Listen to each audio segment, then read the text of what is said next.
La la la la. Taryn can't tell me nothing right. Nah, nah, nah, nah. Taryn can't tell me nothing right. But I made them. Hey, everybody on the YouTube. Hey, everybody on the Twitter. Everything's on Twitter. Say la. Nah, nah, nah. Taryn can't tell me nothing right. Nah, nah, nah, nah. Taryn can't tell me nothing right. Tweeting about me, oh yeah, every single day. Tweeting about them on the post. Taking the picture out of context. Nah, nah, nah, nah. Ain't nobody tell me nothing right. Nah, nah, nah, nah. Taryn can't tell me nothing right. Man, man, man, hey.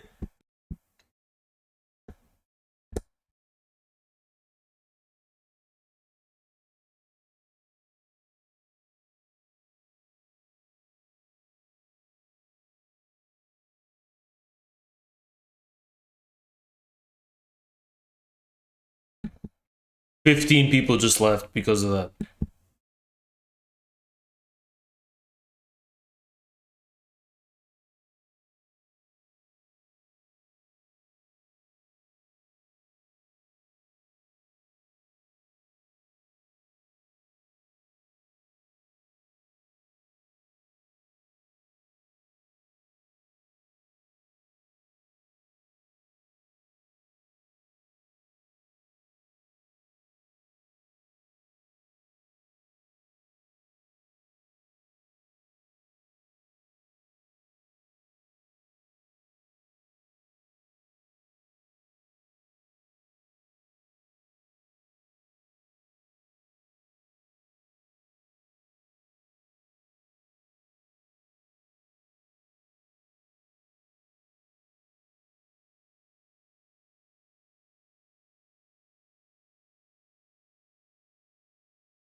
Every time someone tells me to start the stream, I delay it by 5 minutes.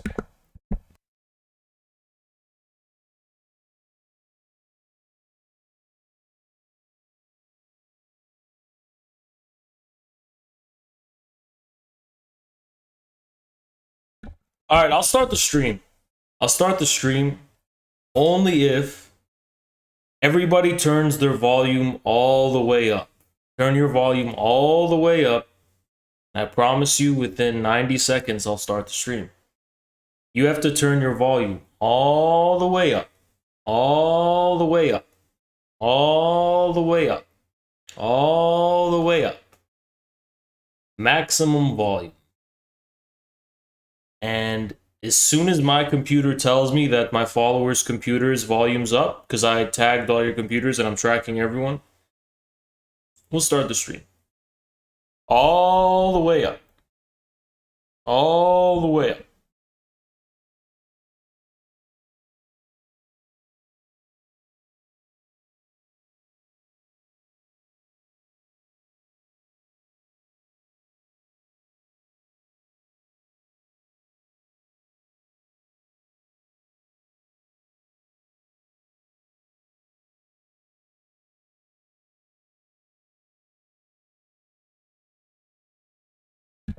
We've got 349 votes and 278 likes. How does that happen?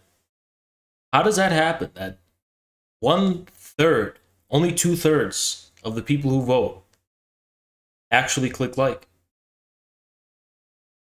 How does that happen? How does that work? How does that, what is the process that goes into that? What's the meaning behind it? 359 votes, 289 likes. I mean, that's just disgusting. That's just disgusting.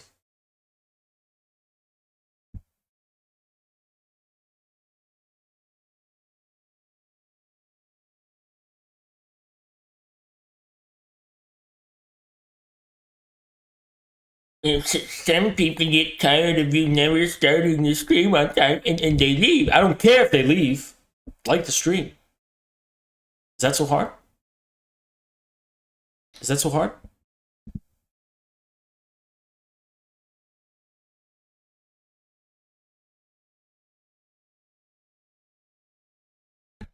All right, everybody, turn your volume all the way up.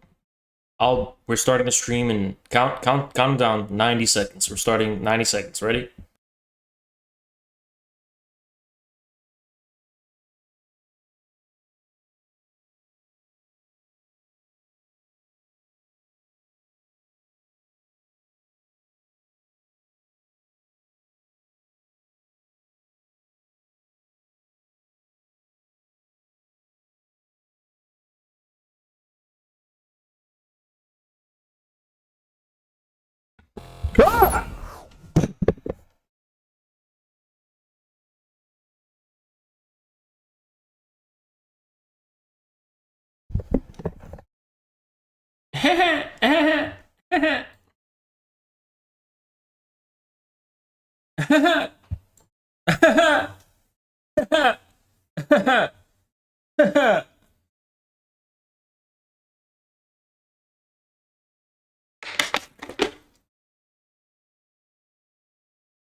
I'm gonna tell the truth. I've been eating really junk food for the past week. Every single day, I'm eating fried food, cheese, bread, just, burgers and fucking fried chicken and just absolutely disgusting food.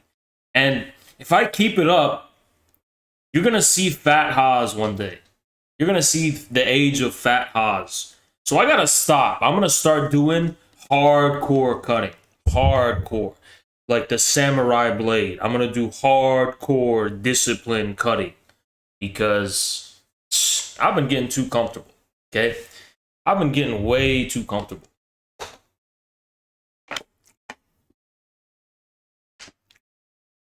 There's this place I ordered food from, and I always tell them, leave the side. Don't give me a side.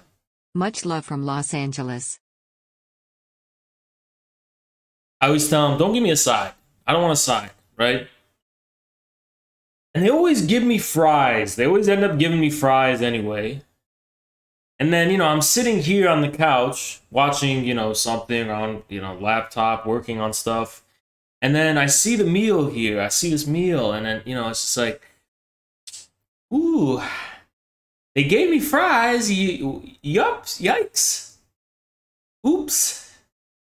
They just gave me fries. It'd be shame if those fries went to waste.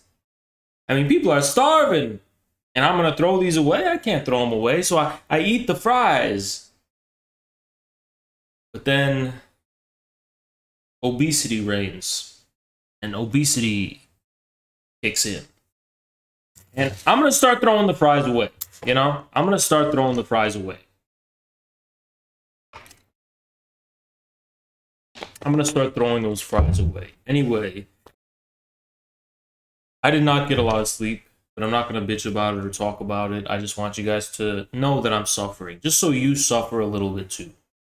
I want there to be as much suffering to go around among everybody here as possible. Yeah, and then, why was I late? Well, it's because I didn't get a lot of sleep. When I don't get a lot of sleep, I'm just really tired and depressed. And it's hard for me to be motivated to do anything, to be honest. And I also take a shit, and I'm on the toilet for like 2 hours, okay? I'm just taking a shit, and I just want to get it all out. I want to get it all out, it all got out. And then I showered, here I am. And I am very tired.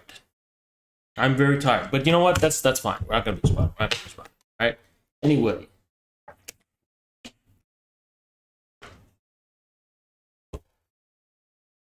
I'm doing something that a lot of bread tubers do. So I've always been a hipster. I've always been a kind of hipster on YouTube and everywhere else on Twitch. And I'd be the guy who's like, you know what? Hassan's fucking stupid. I'm not gonna be the guy who debunks PragerU videos. I'm gonna be the guy that debunks the debunkers.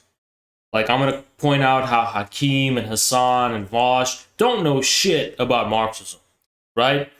But then I realized I kind of need to start joining the grift of reacting. Maybe I'll experiment with reacting to PragerU videos, because the truth is, I'm kind of a hipster. Majority of people don't see it how I see it. So PragerU reaches a lot of people, and there's a lot of people who are interested in seeing if PragerU challenge, see if they're wrong, and that's where I'm going to come in. And instead of having those people go to Hassan and go to Vosh and go to whoever the fuck else, oh, I'll take some of them myself. But Hakeem as well. But no, in all seriousness, I do think the way that people react to PragerU videos is really fucking stupid. Disclaimer. Hakeem gets it wrong, Hassan gets it wrong, Vosh gets it wrong, and they also have this smug thing where like they're watching this clearly like, you know, yeah, this astroturfed fucking simplistic video, and they're like, no, that's too bad. And it's like, yeah, this video is made for stupid people, you fucking idiot. The video isn't made to be some scholarly academic thing. It's made to just relate to people's intuitions. So, like, you know, you're a fucking idiot. Right? Hakeem's like, let's react to PragerU stupidity. No, you're a dumbass. Those PragerU people know what they're doing, right? They don't give a fuck about fucking nerds, okay? But I'm not here to point out just that PragerU doesn't know anything about Marxism, okay? Because we all know that. PragerU are not scholars on Marxism. We get that, right? I'm also here to point out that PragerU, and Dennis Prager in particular, are fake conservatives. They're not even conservatives. They're neoconservatives.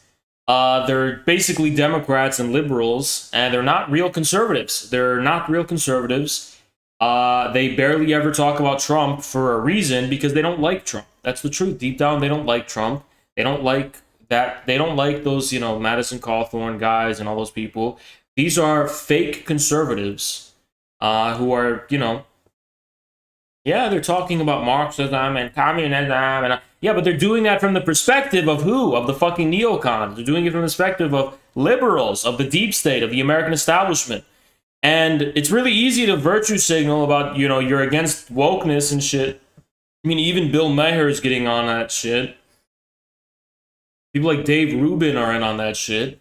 That doesn't mean you're actually really against the establishment. It just means that, oh, congrats, you can distinguish yourself from those mentally ill fucking people who are woke. That's not an accomplishment. What's an accomplishment, in my view, and in my estimation, is actually being able to stand up to the imperialist deep state. If you're willing to stand up to the lies about Russia and Ukraine and shit, I mean, that to me would be a pretty good benchmark of, you know, authenticity.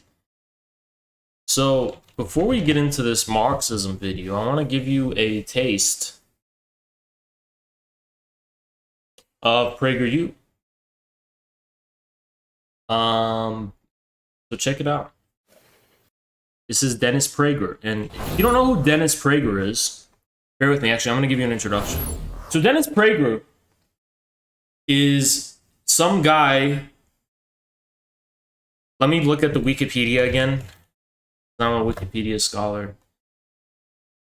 he was some guy fucking with the Soviet Union. Right? He was born in New York, and he was doing political work in 1969, supporting the Zionist movement that was being repressed within the Soviet Union. So the Soviet Union was against Zionism. Well, it always was pretty much, right? With a weird, odd exception after World War II, and I can talk about that another time. But he was working to undermine the Soviet Union in 1969 and support the Zionist movement within the Soviet Union.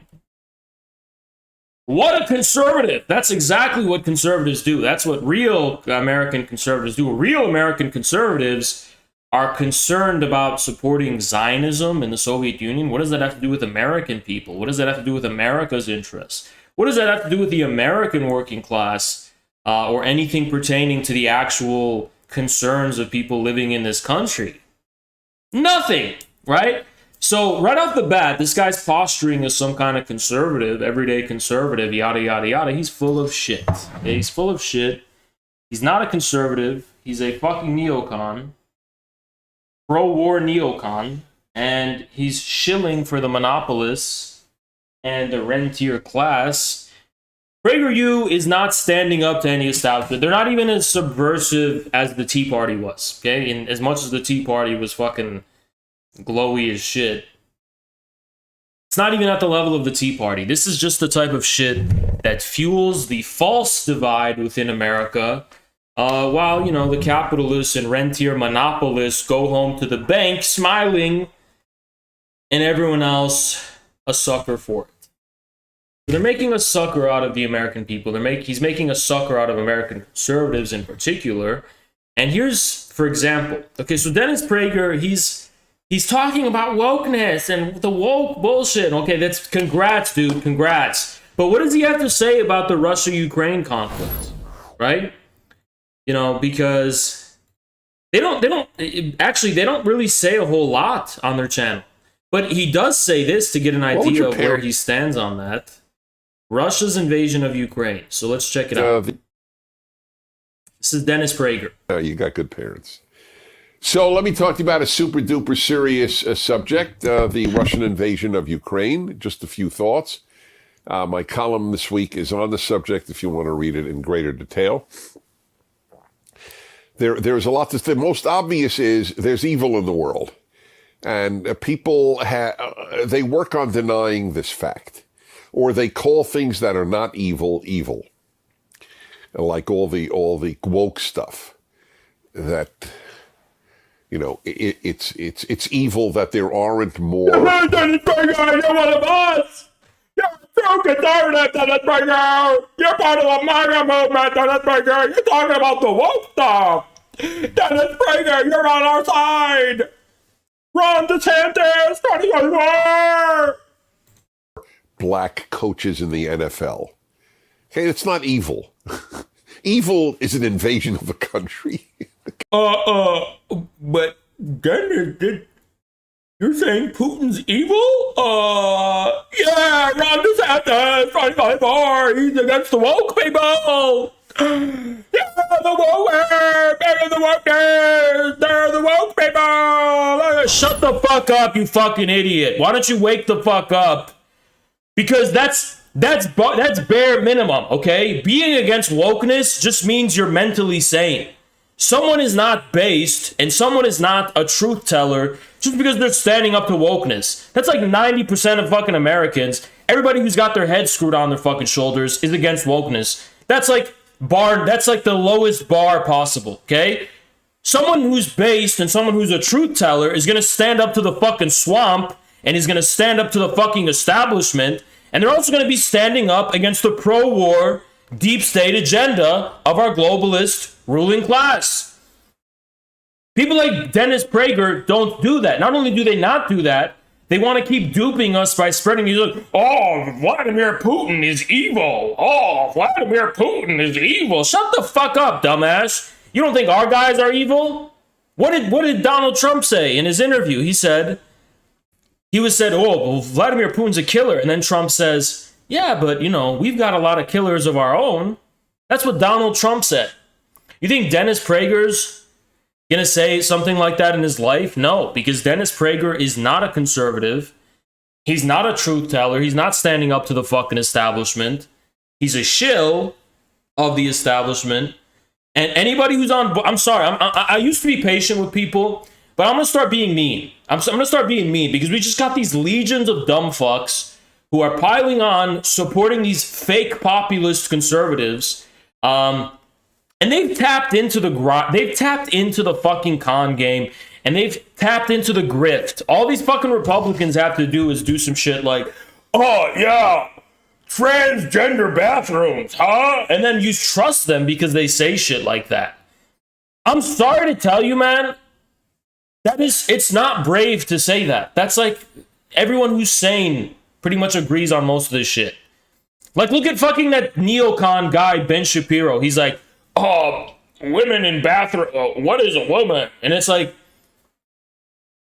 that alone should not make you trust someone, okay?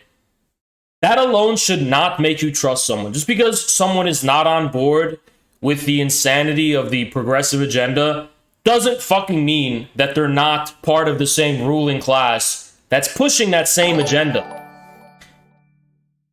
Is this the political compass crisscross theory stream? No, I'm just gonna cover this PragerU shit because I want to make. I'm really sick of these dumb fucks who are out here trusting conservatives. They're not real conservatives just because they signal against the progressive left. I need you guys to understand something, okay? Making this crystal clear for all of those conservatives out there who are looking to stand up to the fucking powers that be. I hate to break this to you, okay?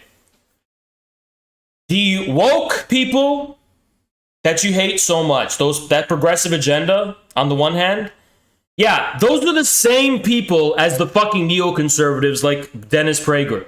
The same people are behind both, and they play you like a fiddle, turning you against each other, while they go home laughing their way to the fucking bank, okay? And the key thing is going to be war. So all of this woke progressive shit was created in government laboratories, which they use to export to other countries that are resisting our empire. And yeah, they're pushing it onto our country, sure. And it sounds based when someone seems like they're signaling against it. And oftentimes it is, but it isn't always, okay? Sometimes they're just doing it to gain your trust. In reality, they're still in cahoots with the fucking people who are creating that shit in the fucking first place. Okay? In their fucking CIA, MK Ultra fucking laboratories. Or the Department of Defense, DARPA, RAND Corporation, whatever the fuck spooky, glowy shit that they're doing. You have to understand, these are the same goddamn people. Okay? These are the same goddamn people. But you just have so many... Invading a country is evil while you support every war the U.S. commits and the ethnic cleansing of Palestinians by Israel. Yeah, exactly. And that's a big thing, right? Because, yeah, how are you gonna say we need to give more money to foreign countries? We have to give more foreign aid to all these foreign countries, but you're an American conservative? People are being played like a fucking fiddle, you know? But all these dumb fucks who just eat this shit. Let's go! Run this country! Fucking stupid. It's fucking stupid. All right.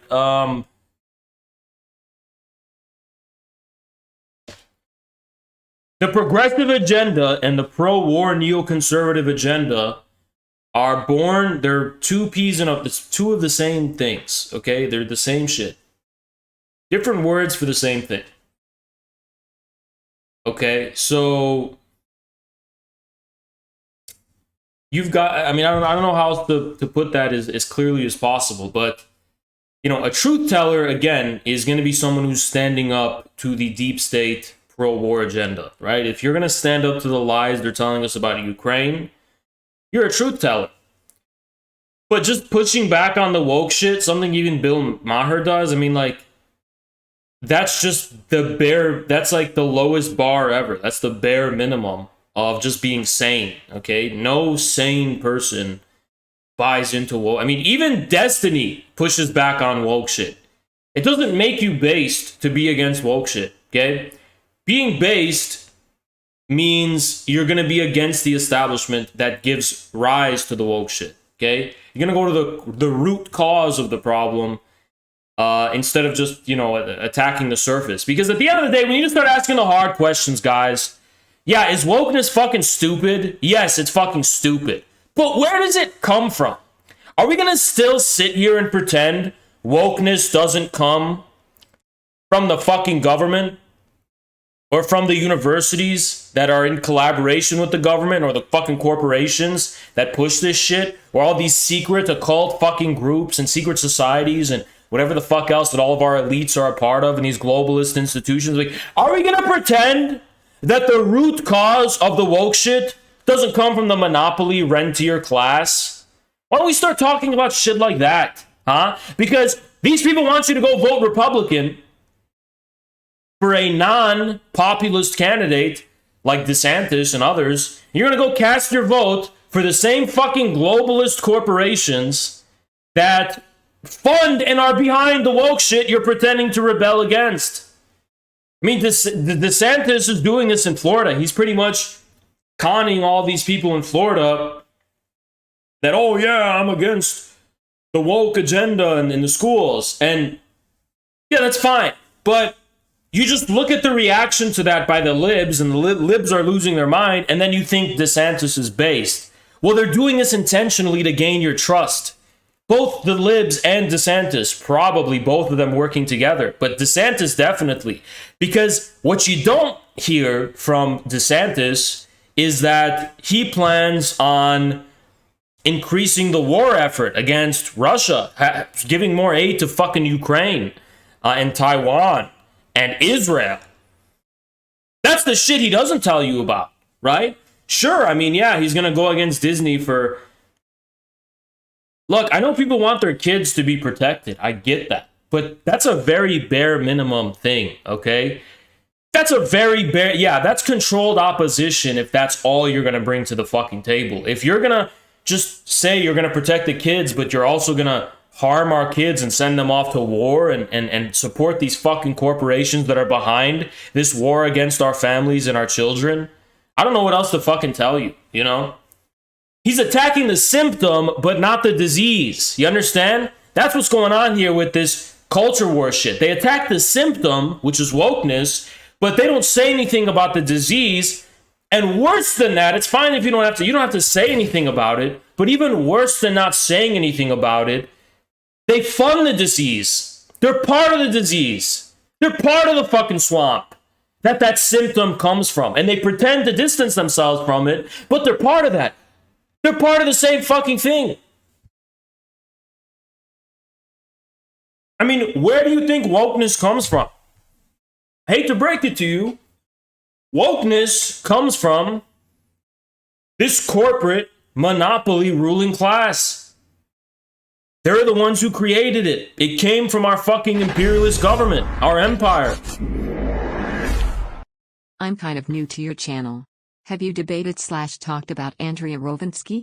She calls herself a communist, but she always is in favor of liberal extremism. She also hates tankies. I'd if you have heard of her. Thank you for the 20. I have never debated them. I'll debate anyone though. But I've just never heard of them. But yeah, I'll debate anyone.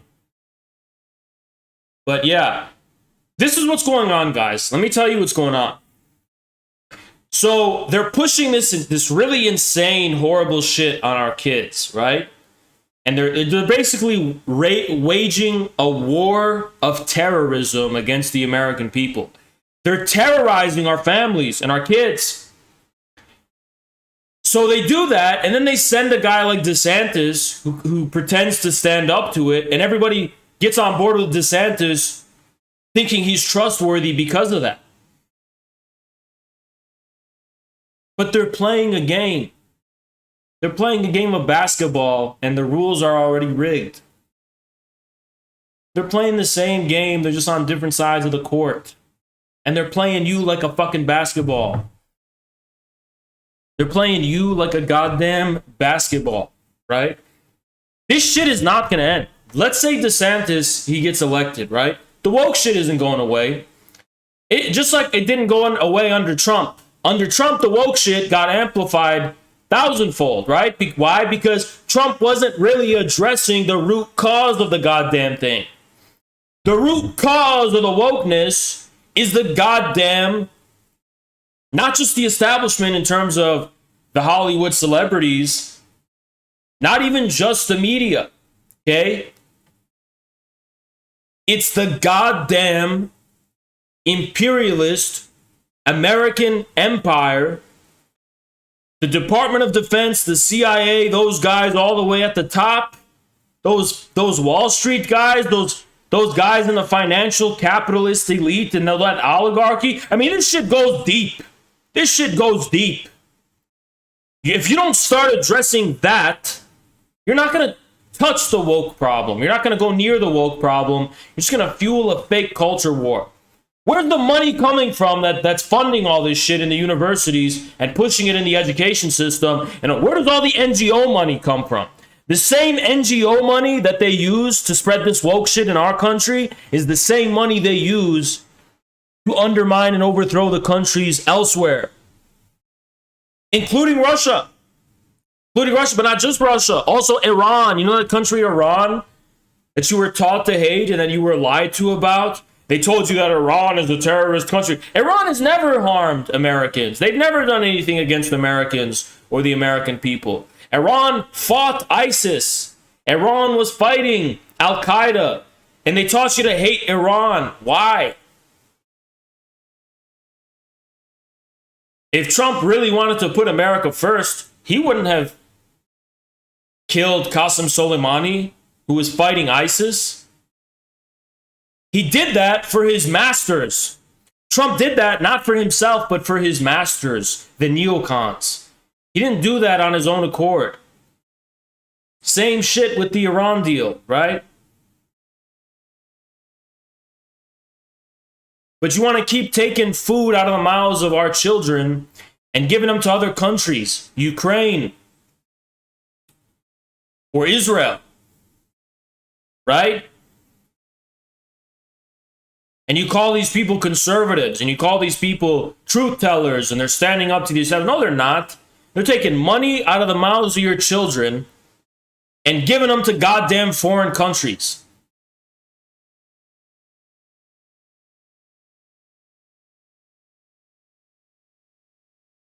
Now, this is the goddamn truth about PragerU that BreadTube's not going to talk about, because BreadTube's in on the con as well, by the way. BreadTube and PragerU, they're two peas in a pod, one and the same fucking thing. They all answer to the same people. They all answer the same goddamn people.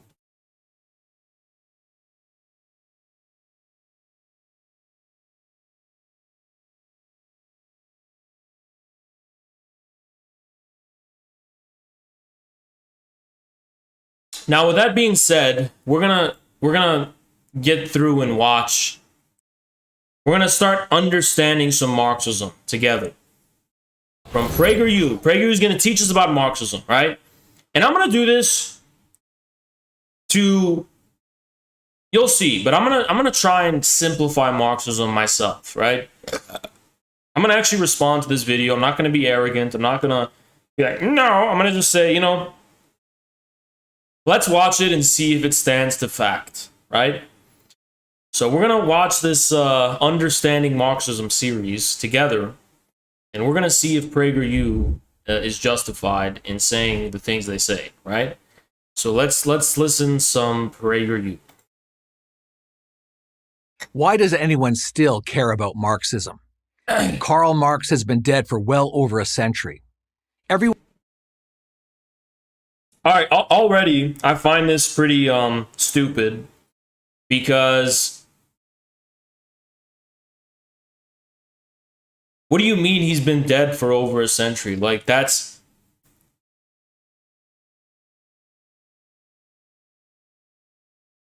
Do I have to explain to you that a thinker's significance outlives them by not just 1 century, but even I mean, how long has Plato been dead, dude? How long has fucking Aristotle had been dead. I mean, like, what a stupid fucking thing to say. What about the founding fathers of the US, right? And by the way, before he opened his mouth, I knew the shit that this guy was gonna say is stupid as fuck because his hairstyle is really fucking stupid. Why would you ever style your hair in this way, right? I just knew he was gonna say something stupid, right? Give me a second. I'll be right back. Give me a second.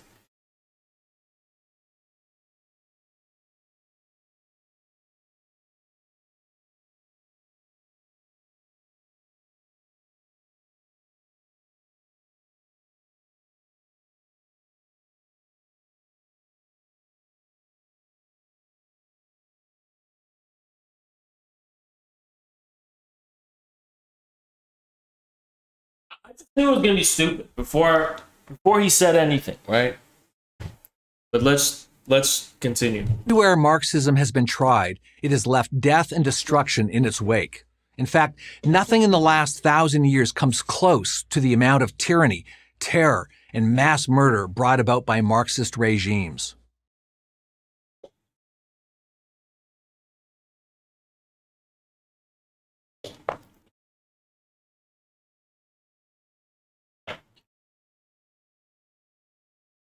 Citation? I mean, that's just not true. I don't know what else to tell you. It's just not true. Maybe that'd be true for modernity in general, but look, I'm not going to speak for ancient Egypt and shit, but I can promise you that the terror and tyranny and mass murder that happens under Marxism is nowhere near the terror, tyranny, and mass murder that accompanies the arrival of European modernity and colonialism. It's nowhere close, okay? So yeah, that's just not true. Yet Marxism lives. It may present itself today as postmodernism, multiculturalism, feminism, environmentalism, or critical race theory. Why would it? I mean, it's none of those things. Each and every one of these things are anti-Marxist and have set themselves up and established themselves to subvert communist states like the Soviet Union, China, and others. Every single one of these things are used to attack communist states and subvert them. Now, there's exceptions like Cuba, I guess, maybe, but Cuba isn't really the barometer of a communist state. I mean, Cuba very much is influenced by Western leftism in ways that the Soviet Union, China, and the rest were not. And I'm not saying the Soviet Union was perfect. I'm not even saying China is perfect. I'm just saying, like, what does any of this have to do with Marxism, right? Nothing. You could call these progressivism. You could say that they're parts of American progressivism specifically. I don't know. What does that have to do with Marxism? That is pretty weird to associate those with Marxism. When none of those things took root in... I mean, do you think the Soviets give a fuck about environmentalism? They didn't, okay? Yeah, that's just stupid. But it's... This is the word you're looking for is American globalism, neoliberal globalism, right? It's got nothing to do with Marxism. Nothing. Still Marxism. So, again, citation, where are you getting... Please show me where Marx... Can you just, like, actually show me the connection? Maybe you could talk about the Frankfurt School. Okay, but the Frankfurt School, guys, were anti-communist. They were against the communist states, and they even supported the Vietnam War. Stop lying to the fucking audience and telling them that these are Marxists. All those Frankfurt School critical theory guys who came here to critique culture and shit, those guys thought the communist states were fascists. They supported the American war in Vietnam, and they supported American imperialism against the Soviet Union. You're talking out of your ass, dude. There must be good reasons why it has endured, even flourished in the face of unremitting failure. Say what you will about Marx the economist. He was a master psychologist. No, he wasn't. I mean, okay, I'll just hear his argument.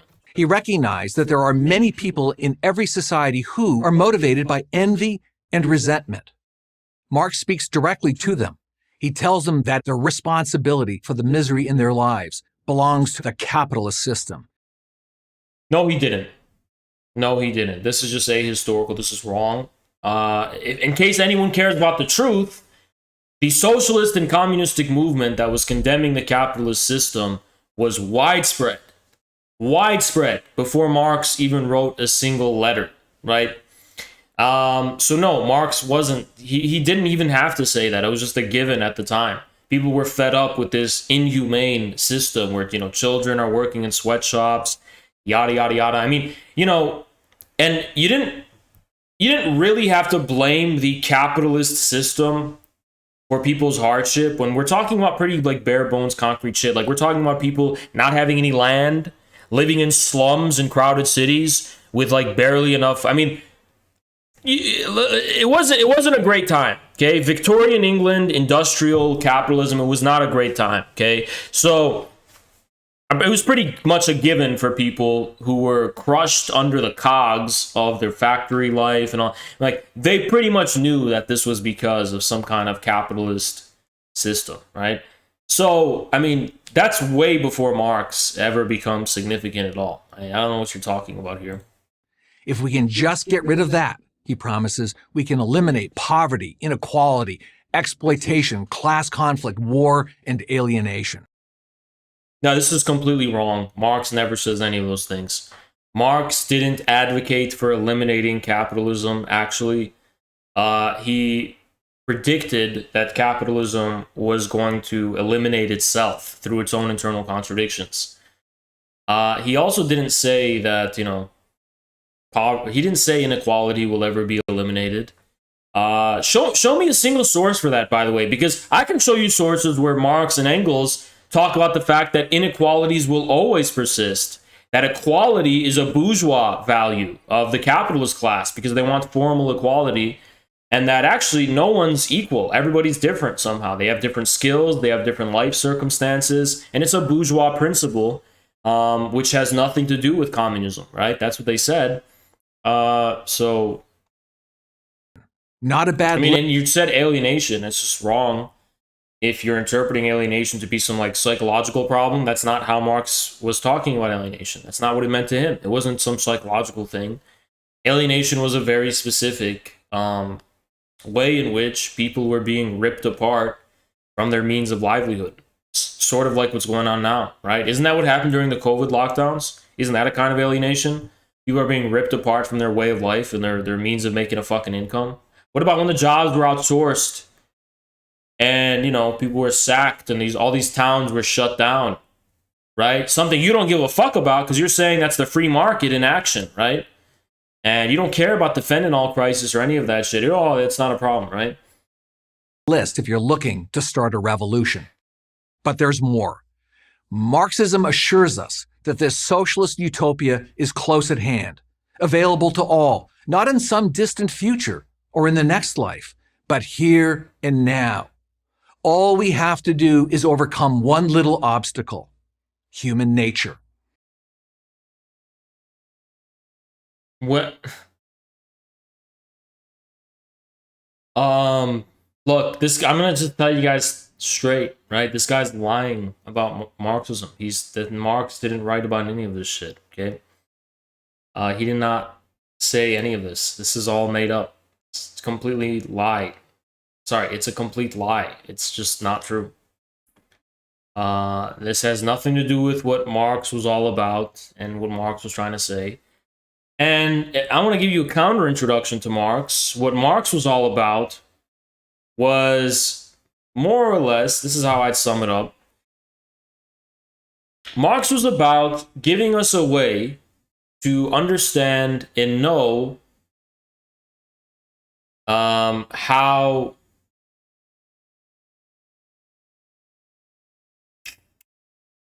let me explain it this way. Marx is just trying to return us to shit that we take for granted as far as our means of livelihood, right? We tend to think that we're all isolated and all of this chaos that is before us in this society is completely meaningless chaos.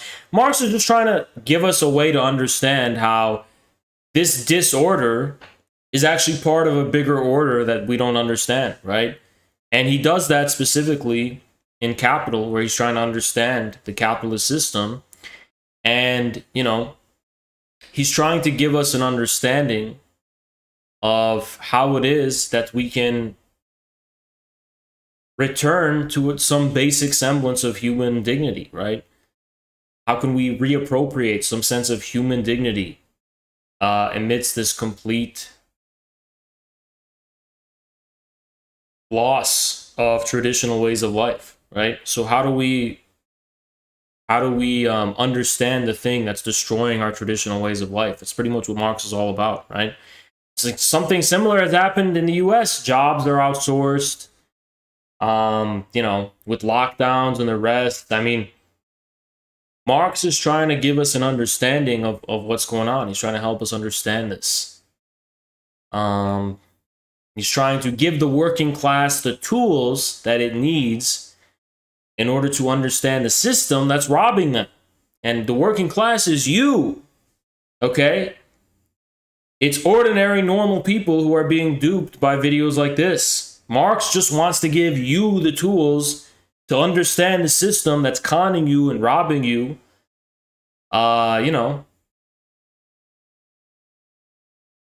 Putting you in this state of complete landlessness. Marx expressed his deepest views on this subject in his economic and philosophical manuscripts of 1844. They can be summed up in one phrase: the enemy of being is having. Citations. I mean, is there a citation for that?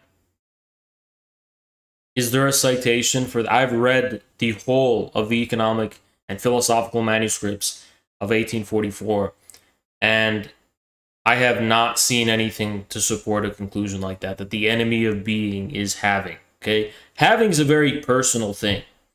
No, Marx does not say anything remotely close to this. And, I don't know what else to tell you, right? I could try to introduce you to what the economic and philosophical manuscripts are really about, but something tells me that would be a waste of time, because what this person's trying to do is trying to dig deep into Marx's work and try to find out a whole lot of bullshit, right, to support, try to find a source of authority for his bullshit that he's just making up. This guy doesn't know what he's talking about. It's as simple as that. This guy's just talking out of his ass. Doesn't know anything about what he's talking about. In other words, the desire to own things makes you a bad person. No, Marx doesn't talk about the desire to own things. He doesn't say that the desire to own anything's bad. He doesn't talk about desire, okay? And he's not talking about owning things. He's talking about how we don't own things, actually. He's talking about how the system of... private property sounds nice to us, and it is nice, right? Because of the way we understand it. But when Marx was talking about private property, he was talking more about how, people who were using the same common lands, suddenly those were being enclosed and auctioned off to the highest bidder, and suddenly the land you were tilling on your whole fucking life gets owned by some banker and you're in debt now. That's what he was talking about. Marx was talking about the way in which private property was being used to rob people of their means of life and their way of life. Marx didn't have anything against property as part of people's way of life. He was talking about the way property is used to rob you of your way of life. So let me explain it to you. Let's say you're with your family in your home, in your neighborhood, right? And some banker comes, some aristocrat, some lord comes, let's say Amazon comes into your hometown, and they start saying, you know what? This air that you're breathing is now my property. So if you want to continue breathing my air, and if you want your kids to continue breathing my air, you got to pay me.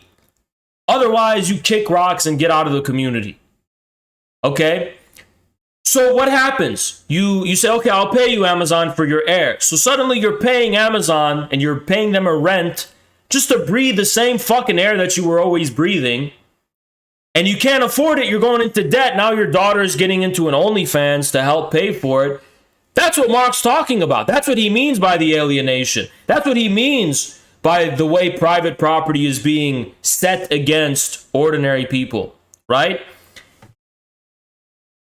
He's talking about it as an institution. he's not talking about it in terms of possessions and just owning things that you're using or that, are yours. He's talking about how in capitalism, suddenly nothing is ours anymore, right? Because if the only goal is to turn a profit, you don't care about having things as a source of human dignity. The only things that you have are things you have to turn a profit.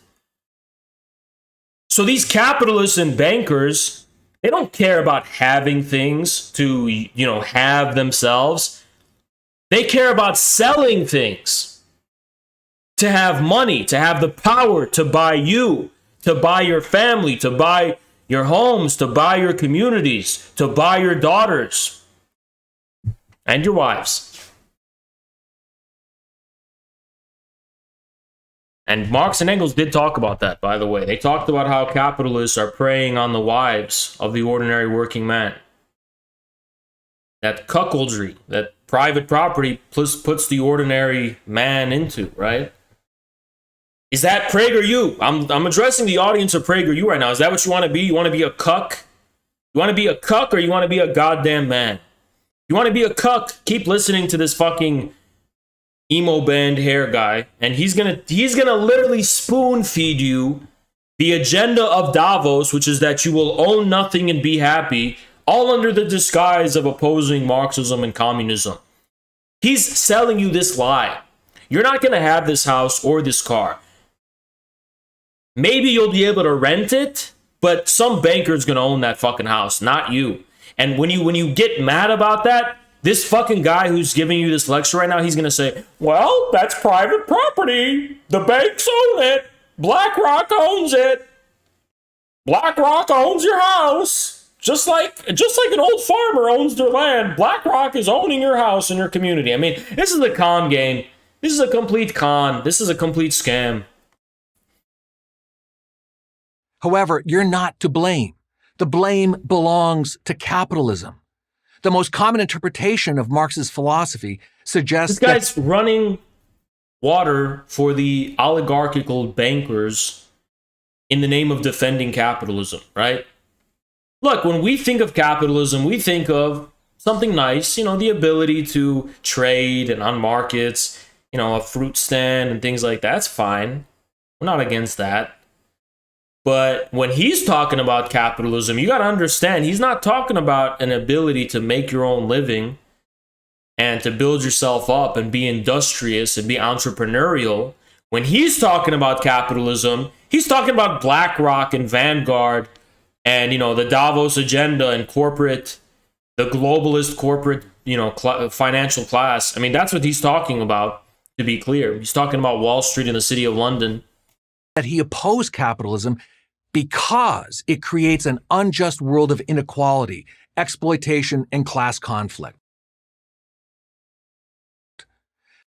That's not true. Marx didn't say capitalism was unique in that regard whatsoever.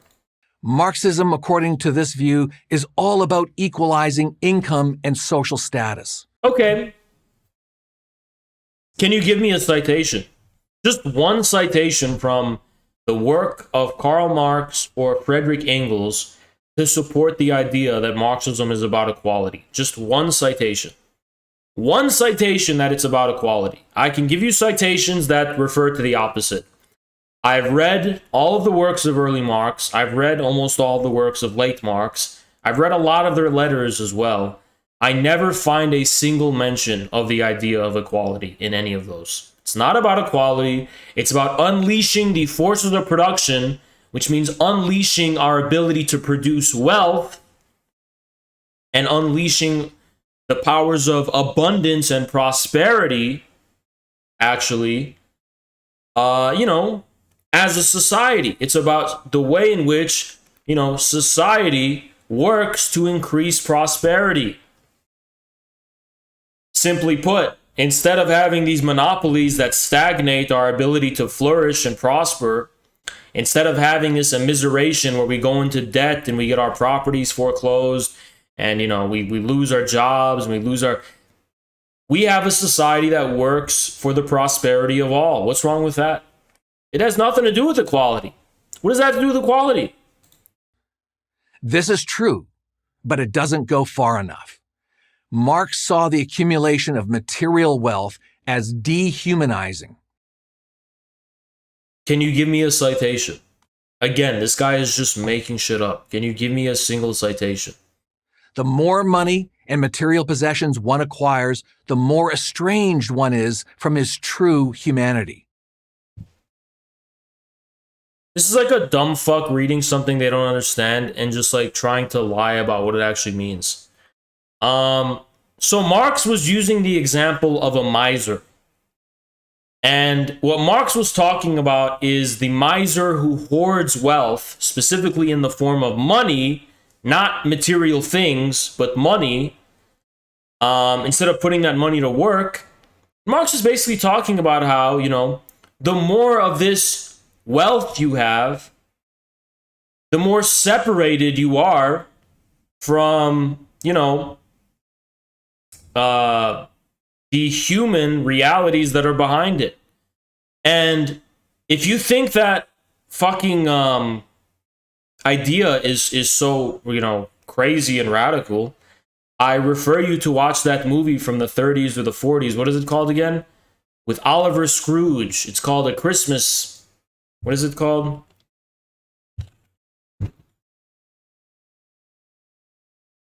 Ebenezer Scrooge. It's from the 1843 novel, A Christmas Carol. That's it. That's what it is. A Christmas Carol, right? Go watch that movie, A Christmas Carol.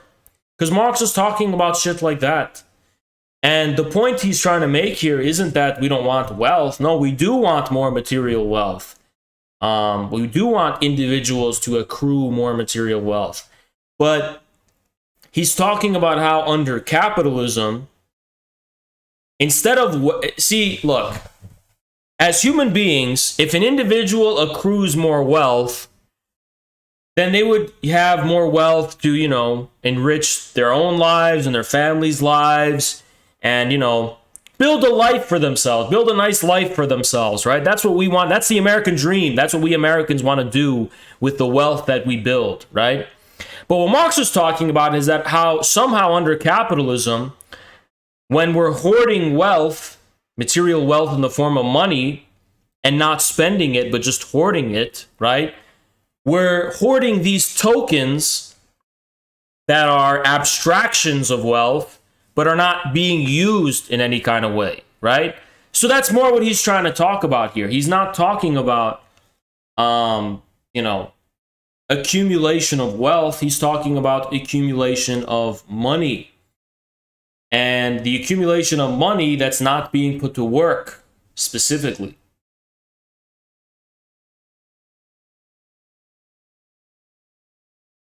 Good morning, Revolution. Thank you, Muriel. And what was that?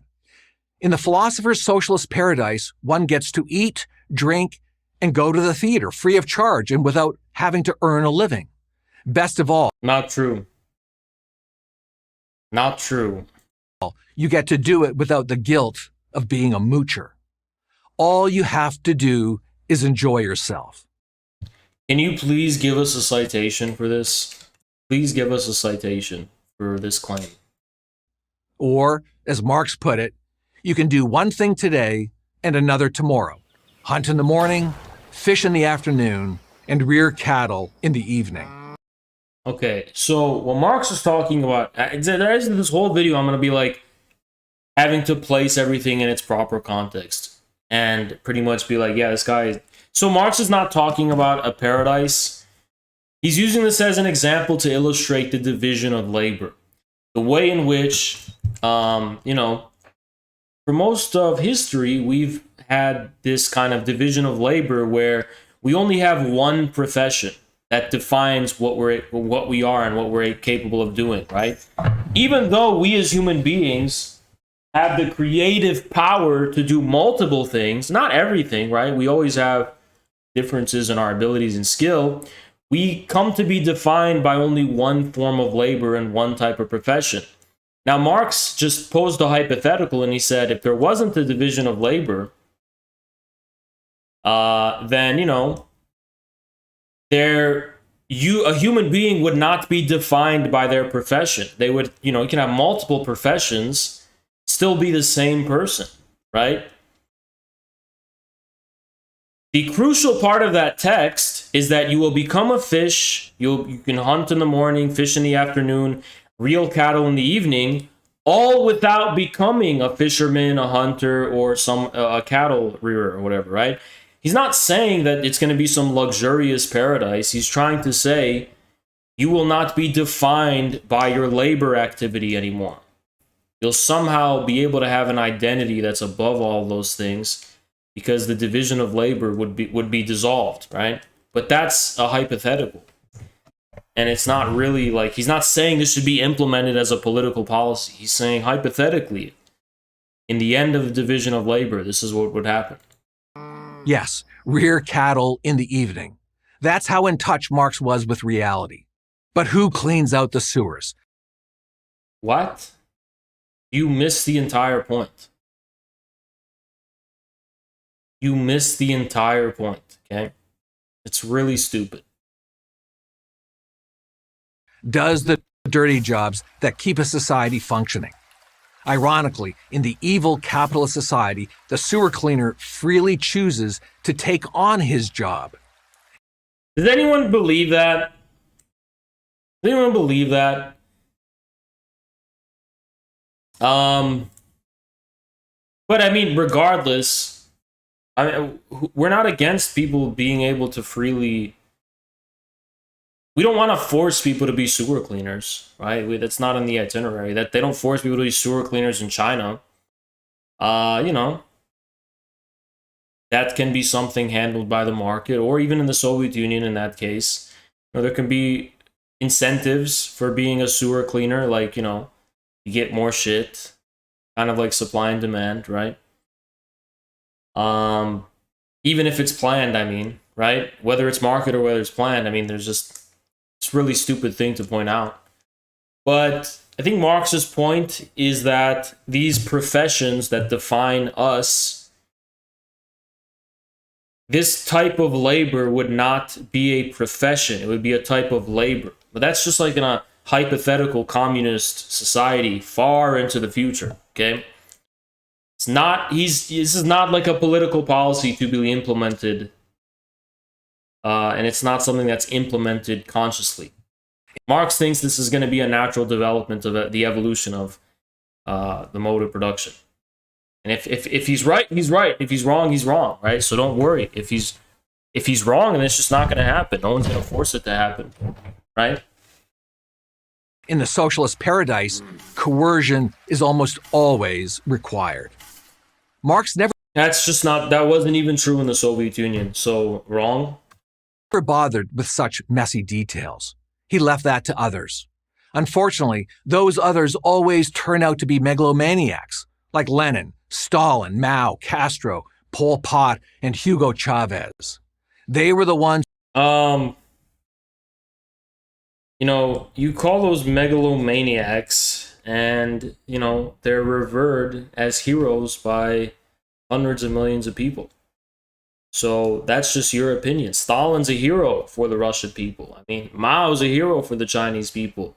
Just like we have our founding fathers, those are their founding fathers, right?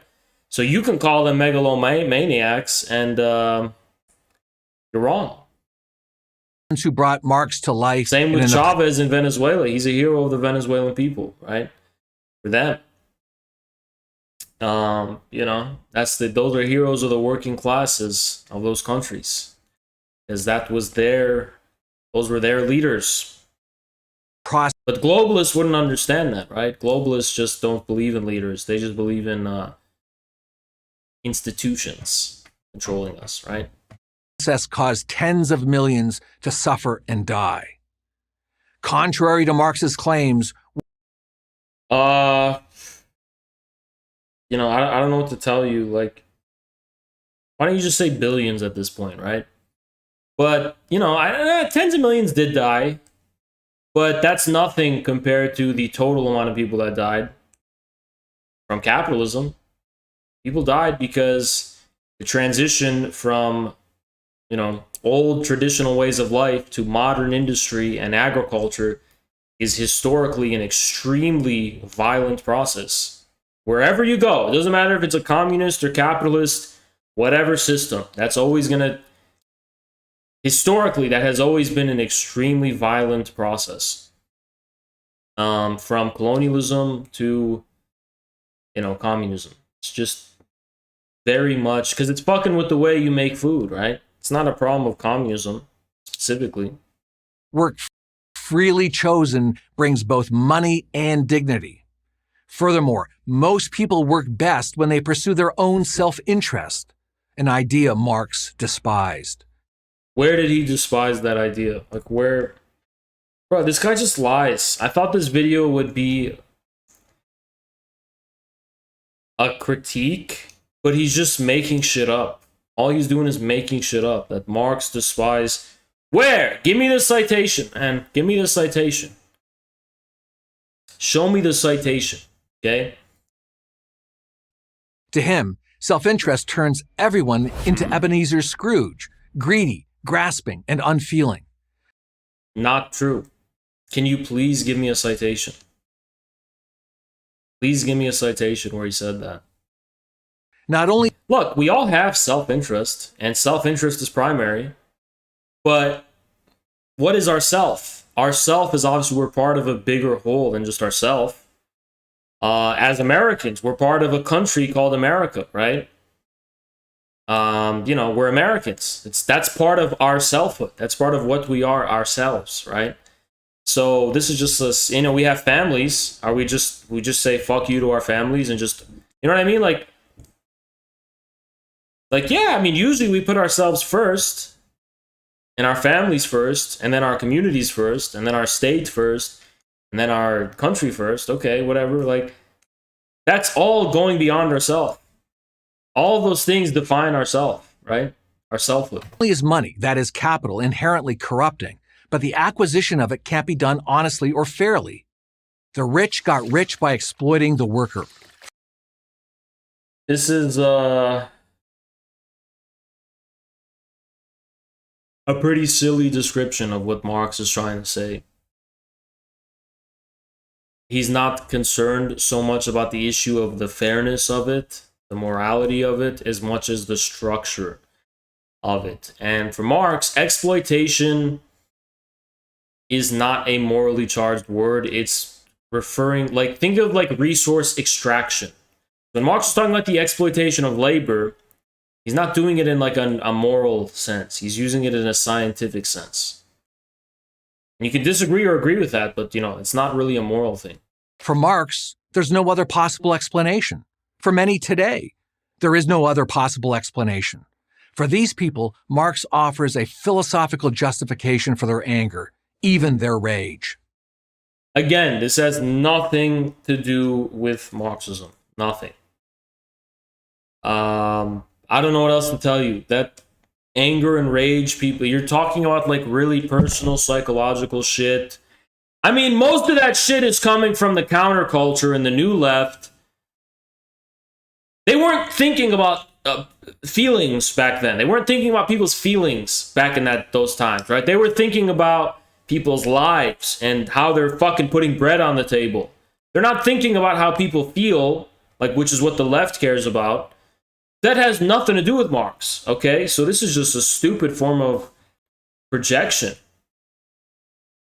From generation to generation, the formula never varies. Only by bringing the privileged down can the underprivileged be brought up. Okay, every communist state brought everyone up, okay? Whether they're privileged or not, everybody got brought up. Except the tiny minority of people who were parasites that were keeping their countries down and underdeveloped, okay? The facts of history show communists did raise people's livelihoods. I mean, you can't lie about that, dude. You just can't be that dishonest. The venom that pours out of Marx's pen... Where? Can you show me the venom, please? ...stems ultimately from the fact that reality wouldn't conform to his worldview. It never seems to have occurred to him that people I think you're just making that up. I think you're just making that up. I mean, do you have a source, citation, anything? People are complex beings with different talents, ambitions, and desires. That's a quote from Frederick Engels. Frederick Engels said, everybody's different. Everybody's unequal, right? One person has more skills than the other. Some people are stupid. Some people are smart. Some people are strong. Some people are weak. Some people are fat. Some people are skinny. Some people are, you know, have kids. Some people don't have kids. Some people, you know, Frederick Engels is the one who said that, and who is Marx's co-collaborator, right? And Marx obviously Marx said the same thing also, by the way.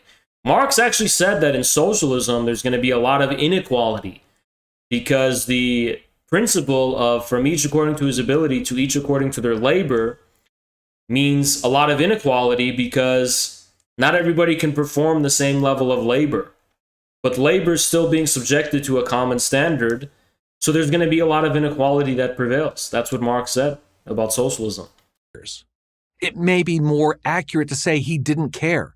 If people wouldn't conform to his worldview voluntarily, then the state would just have to use other methods of persuasion, like murder and terror. Can you show me where Marx says that? Dude, you're just lying. I mean, how much views did this get? Oh, I mean, this only got 30,000 views. It's not really that big of a... Whatever, we'll still continue to react. It all made sense to the philosopher as he toiled away in a corner of the British Museum or in his squalid London apartment. What is astonishing is that You know what that reminds me of? That reminds me of when, like, leftists are like, Hans, your room is messy. Like, you're looking for the smallest shit to attack someone about. Who gives a fuck what my room looks like? Who gives a fuck what Marx's room looked like? Okay? What do you want him to do? Go to IKEA? His squalid London. Okay, what do you want him to do? Why don't you go shopping at IKEA and put it in a time machine for him? I mean, come on. You got anything better than just this dumb shit to say? Millions came to believe him. What is tragic is that millions more suffered and died because they did. What is scary is that millions continue to believe. I'm Brad Thompson, professor of political science at Clemson University. Oh, thank God this guy's done. This fucking he's such a dumbass. You say millions, by the way. It's not millions continue to believe. It's like hundreds of millions, okay? It's just to be clear. For PragerU University. In a remarkably short period of time, No, he's back. the philosophy of Karl Marx changed the course of history. At the height of its power, half the world fell under its dominion, kept there by a combination You know what's funny? This video is the same shit as the Zoltanius video. It's like at the same level of retardation as the Zoltanius video. It's the same level. You ever notice that? This video by PragerU is the same shit as Zoltanius' video. It's the same level and it's the same dumbass stupidity that's behind both, right? Zoltanius uses bigger words, but like, it's the same type of thing where you're like fear-mongering about it. Oh, the dark origins of Marxism, the French Revolution, liberal humanism. Yeah, because Marx was a liberal universalist humanist. Fucking dumbass. fear, terror, and brute force. Then suddenly, in the late 1980s, it imploded. By all rights, this should have been the end of Marxism. Not in China. But Not in China. So it didn't implode in China, which means it didn't quite implode. Now did it? Oops. And then also Islam kind of became a big thing in Iran. Christianity's coming back. I mean, I think those are new forms of the evolution of Marxism. Why not? it hasn't turned out that way. From environmentalism with its rejection of free markets to critical race theory, which sees white patriarchy as the source of all evil. So this is the con game that Prager's playing. So these lib shits that he's showing that we're all accustomed to and used to, He's telling the average man, he's saying, hey, Marxism is behind all that shit. And the common man, the working man, completely is oblivious to the fact that Marxism is the best tool available to defeat these elitist prostitutes of the capitalist class, the libshit woke people. So it's really sad. These, let me just be clear. Those critical race theory people and those fucking environmentalists, those are all in bed with PragerU type of fake conservatives, right? And he's shitting on Marxism because he doesn't want you to actually be able to defeat these people. I'm a real Marxist, guys. These are my biggest enemies. And I'm a real Marxist. I'm an actual Marxist. I'm an actual communist with a capital C. These people have been my biggest enemies. How are they communists at all? How are these people Marxists?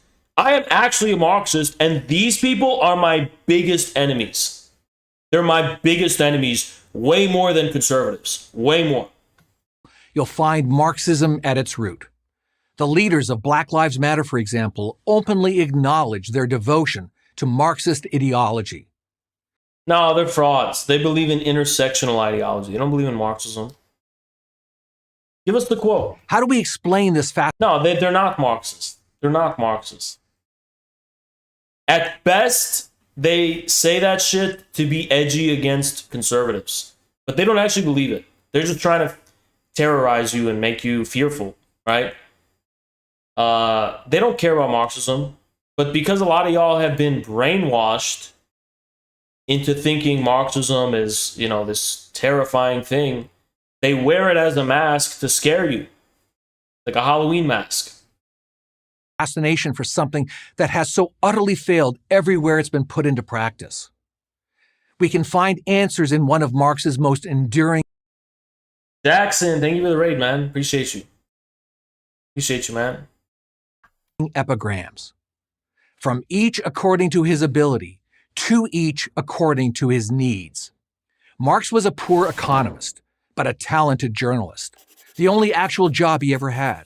He knew how to turn a phrase. This is literally when people smear me. They're like, you're a streamer. Get a real job. It's like, dude, he's been dead for like 150 years. Why are you coming at him personally? Trying to smear his character. It's really stupid and silly. It's like trying to smear Plato's character or something. It's like trying to smear an ancient Greek philosopher's character. It's like fucking stupid, But what does this slogan even mean?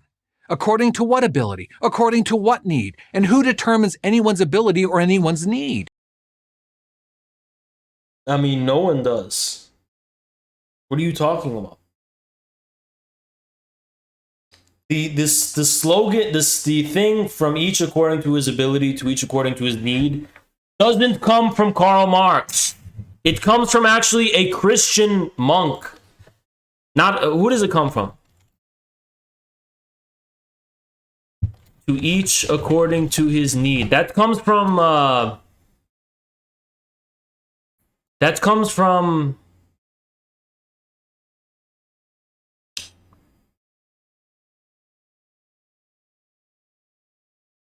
the Guildford Covenant. They were English. Oh, it comes from the New Testament. It comes from the New Testament. It literally comes from the goddamn Bible, dude. It comes from the goddamn Bible, okay? He's saying this came from Marx. No, it didn't. It came from Amirio. Shout out Amirio. Straight trooping like a soldier. Thank you, Amirio. He's the Atlas carrying this shit. But yeah, that comes from the New Testament. So it comes from the Christian Bible, okay? This phrase comes from the Christian Bible. Now, what, guys, you guys see the agenda here? This is a fake conservative, who's trying to dupe honest conservatives into having an enemy that's not their enemy. Marx is not the enemy. The enemy is corporate, globalist, Davos agenda, you know, monopoly capitalists, right? People who are crushing free markets, people who are crushing our entrepreneurial potential, people who are crushing our ability to raise families and build up our own dignified lives. That's got nothing to do with, you know, Marx. Marx is quoting the Bible, okay? And who determines our abilities and who determines our needs? I'll answer that, sir. That's God. Good morning, Revolution. Jennifer!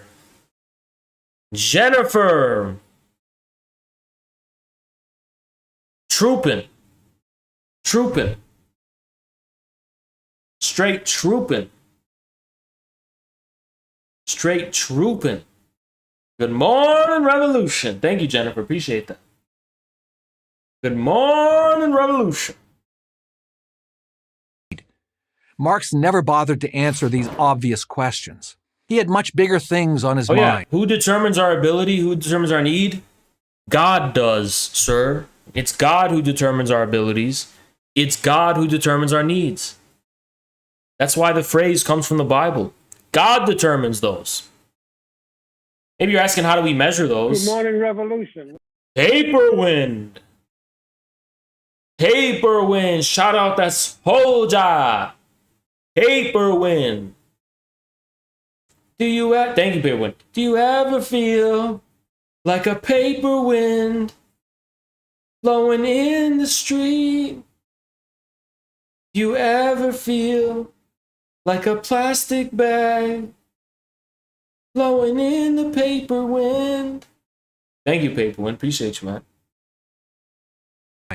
Nothing less than the creation of an entirely new kind of world for an entirely... Bodega! Professor. Bodega! See me after class. Thank you for the 20. See me after class. Cause you're getting some extra credit. Wait, that sounds weird. I mean like actual extra credit. I don't mean anything. That's not a metaphor. That's not, that is not innuendo. You're getting actual extra credit. Okay? You're getting actual extra credit. Good morning, Revolution. Good morning, Revolution, Wayne King. Oh, hot damn. This is quite the morning revolution today. Hot damn. A new kind of human being. Marx believed that by altering man's economic... Where do you get this, dude? Marx doesn't talk about altering anybody. That would be idealist.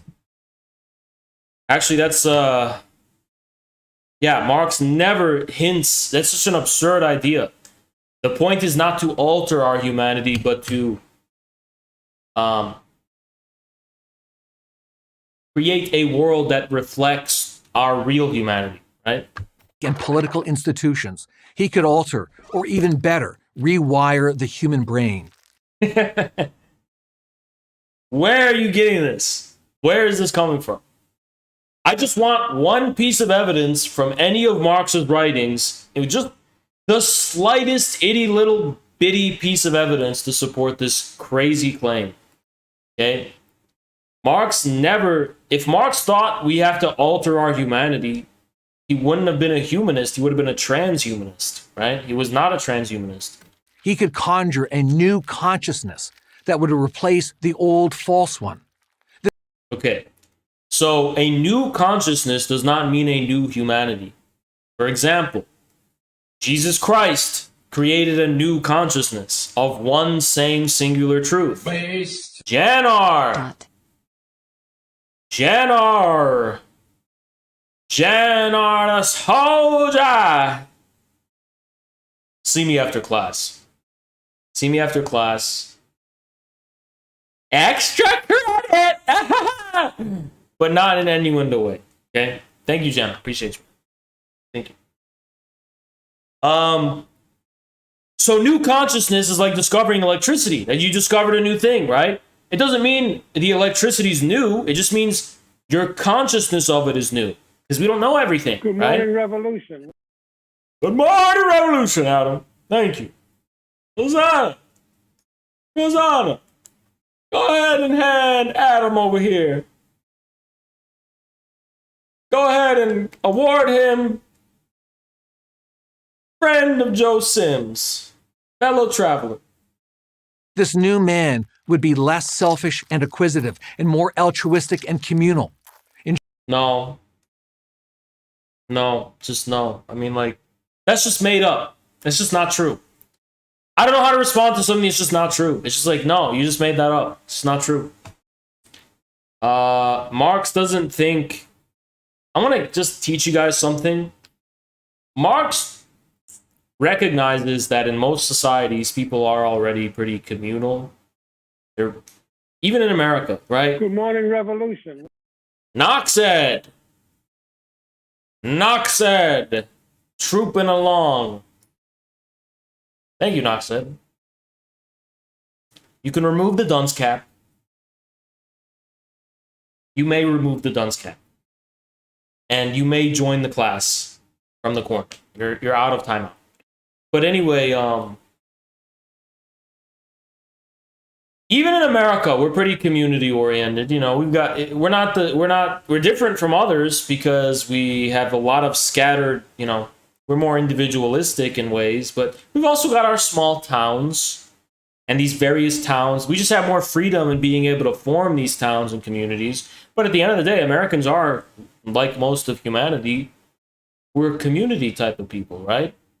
You know, human dignity plus community. What's wrong with that? Individuality plus community. Why do the two have to be against each other? Why can't we be individuals who work to better ourselves while also being part of a greater community that, you know, we care about, we watch out for? I mean, if you raise, where are you going to raise your kids, right? If you're raising kids, unless you're going to just, so let me get this straight. You want to start a family in the middle of nowhere, and then you're going to raise your kids, and you're going to have a family in isolation from everyone, and then what? You're just going to create an incest swamp monster family?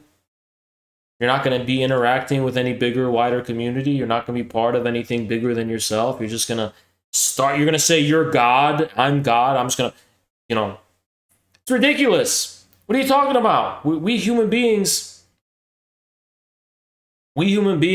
by nature, you know, we're social beings. In short, he would be a superior type of man.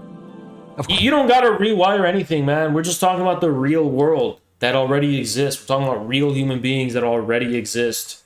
We're not talking about some, you know, rewiring of anything. I don't know what the fuck this is. Of course, this new man could only reach this goal if he wasn't preoccupied with having to earn money. According to Marx, money and the pursuit of it ruined everything. Marx...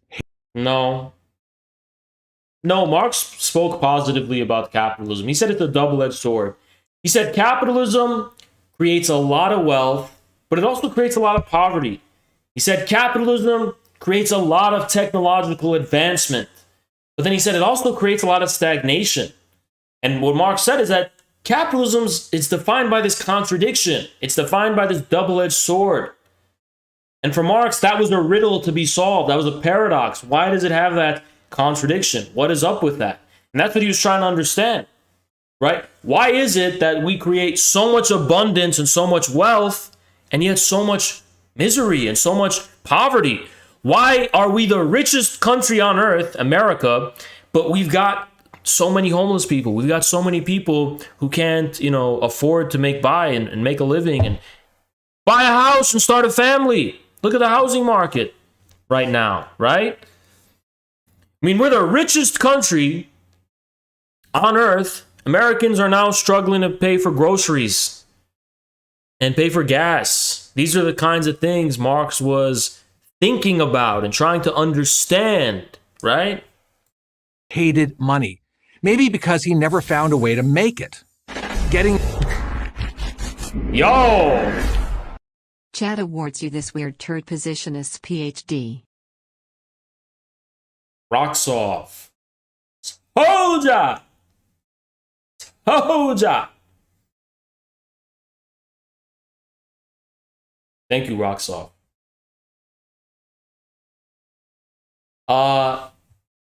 What the fuck was I saying? Found a way to make it. Getting rid of it was central to his worldview. Once a person... Are you saying Marx said this because he couldn't make any money? That's fucking stupid, okay? When Marx was a young student, he was into philosophy, he was into Hegel. These are the things he always cared about, all right? It's not like he was a failed businessman who got mad, all right? I mean, that's just silly. These are really silly personal attacks. That's just uncalled for. And I could talk about your hair, dude. I could talk about how stupid your hair looks. But would that be very civil? Would that be very friendly? Would that be very humane? Would that be very nice to do? Would that be like, you know, you wouldn't appreciate that if I did that. I know you wouldn't. I know you wouldn't like it if I did that, right? You wouldn't. So let's just refrain from the personal attacks. There's no need for them. Subsistence, one's daily bread, was distributed on the basis of need rather than greed, man's natural communal affections. No, it's not need versus greed. It's more that, you know, we human beings, society's always going to be about from our ability to our need, right? But for some reason, we're just not conscious of that. But that's how every society is going to end up, right? That's going to be the law of every society, that we can only give as much as we're capable of. The problem is that we have needs that somehow can't be satisfied by the society we live in, right?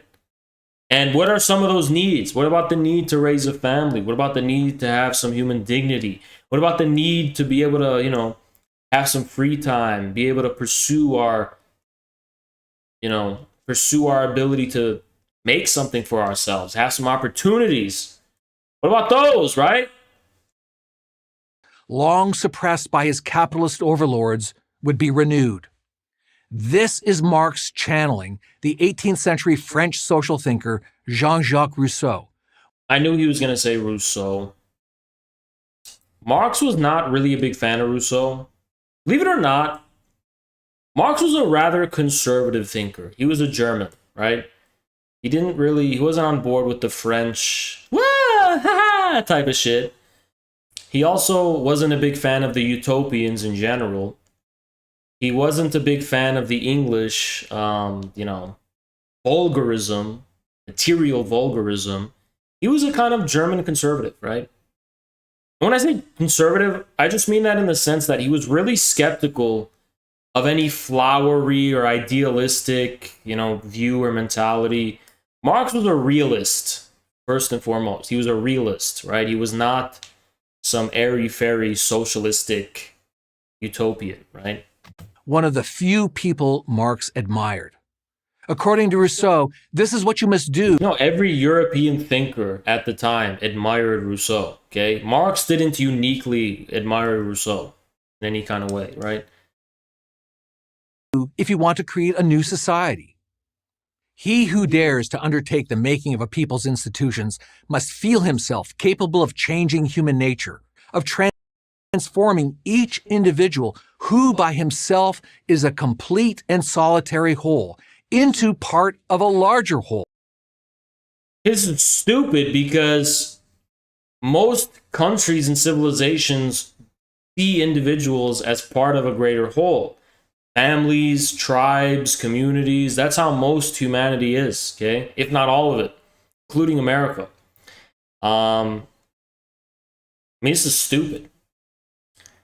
And whatever some French guy said, I don't know if that's relevant to Marxism. These conservatives are the vanguard of liberalism. Yeah. The left just enforces it. Thanks, Easy. Yeah, they're liberals. The right-wing mascot of globalism. Absolute shitlets. Infrared rising. You're right. Oh, shit! I archived all 157 of your vids on SoundCloud in audio format so people without video can listen to it like a podcast. All infrared platforms are linked in every track, for example Discord, Substack, IGG, Patreon, etc. Oh, thank you, Sankaras. Appreciate you. Thanks for that, man. Appreciate you. I don't even know how Spotify works. Oh, SoundCloud. I don't know how that works, but thank you, man. And also thank you for the 50. But yeah, nice. Nice. I'll actually make an announcement on the Discord. sometime, or the Telegram. Thank you, man. Super cool. Super cool. But yeah, this is like, he can't find shit from Marx, so he's got to talk about Rousseau, a guy who influenced everyone. Everybody was influenced by Rousseau. Okay, that's just part of modern history. Don't know what to tell you. From which the individual receives his life and his being. Understand also, this. Rousseau isn't really known for that, primarily. Believe it or not, he's not primarily known for this view about human nature. I don't know why Rousseau has come to like, you know, I don't know why he's come to be associated with that when he was more kind of, you know, trying to understand. He had more of an aesthetic side to him, right? And also in terms of his understanding of political science, it's more of kind of this understanding of, you know, the relationship between intuitions and politics. I mean, it's like, it's not really what he's known for is utopianism. And you understand not only a key feature of Marxist thought, but the dark history of the 20th century. Marx took Rousseau literally. Human nature had to be returned to its allegedly pure, selfless state before capitalism, with its enlightenment and Judeo-Christian values corrupt. Yeah, you know what? You're a fraud, dude. This is such a fucking fraudulent thing to say. Capitalism doesn't have Judeo-Christian values. What are you talking about? Judeo-Christian values, whatever the fuck that means. And you know what? There's no such thing as Judeo-Christian values. There's Christian values, or there's Jewish values. But there's no Judeo-Christian. This is a Straussian neoconservative. That's how you can tell this is a neoconservative when they're saying things like Judeo-Christian values. Why do they say Judeo-Christian values? They say Judeo-Christian values because they want to con conservatives into supporting Israel and putting Israel before our own country. That's all about Israel. That's why they coined this fucking term, Judeo-Christian values, because they created this colony in the Middle East called Israel, which the ruling class of the Western countries wants us all to get on board supporting to further their own ambitions of the empire, right? So that's why they coined this fucking term, Judeo-Christian values, okay? Christianity already takes from Judaism what it takes from, okay? So what are Judeo-Christian values specifically? That doesn't make any sense to me. It's basically trying to say that, you know what, Jews are part of the West, which is not true. Most Jews historically have been part of the East, have been part of Islamic or Asian in general civilization. And they were very much repressed in medieval Europe. A lot of, pogroms and shit like that. So this is pretty much Zionism, right? This is a Zionist lie. It's basically this form of secular Zionist Judeo-Christian values that, have nothing to do with Jewish traditions or the Jewish religion, but is trying to assimilate Jewish people into, the secular West. So this is a fucking lie, Corrupted him. But anyway, I mean, Marx was definitely hugely influenced by Christianity. I mean, his father was a convert, and Marx was a very, he was a faithful Christian in his youth, before he got into philosophy. Marx would write poems about Christianity and Jesus and stuff. I mean, your cigar is Ken. What does that mean? Kenjing. What does that mean? Canoeing. I don't even know what the fuck that means. Cigar canoeing. Cigar canoeing. Oh, when one side burns faster than the other. Okay. Fuck. It's one of those things where you got a limb to cut off, dude. You gotta cut off the limb. Okay? So if it's canoeing, you gotta cut the corruption Cut off the diseased corruption and start fresh. That's the only thing you could do. You've got a problem on your hands. You know, you've got to cut off the corruption. That's all. That's the only advice I could give you. There's no solution. You got to cut off the corruption, the whole thing. But creating this new man would be a formidable task. Marx anticipated that many would object, especially the owners and managers that had a large stake in the capitalist system. You're not even trying to represent these people as like relatable, okay? These are the people who are behind the fucking swamp we see today. These are the Rockefellers and the Morgans. You know, these are the fucking people that have given us Davos and the Davos agenda, okay? So I don't know, why are you trying to make it seem like these are relatable in any capacity?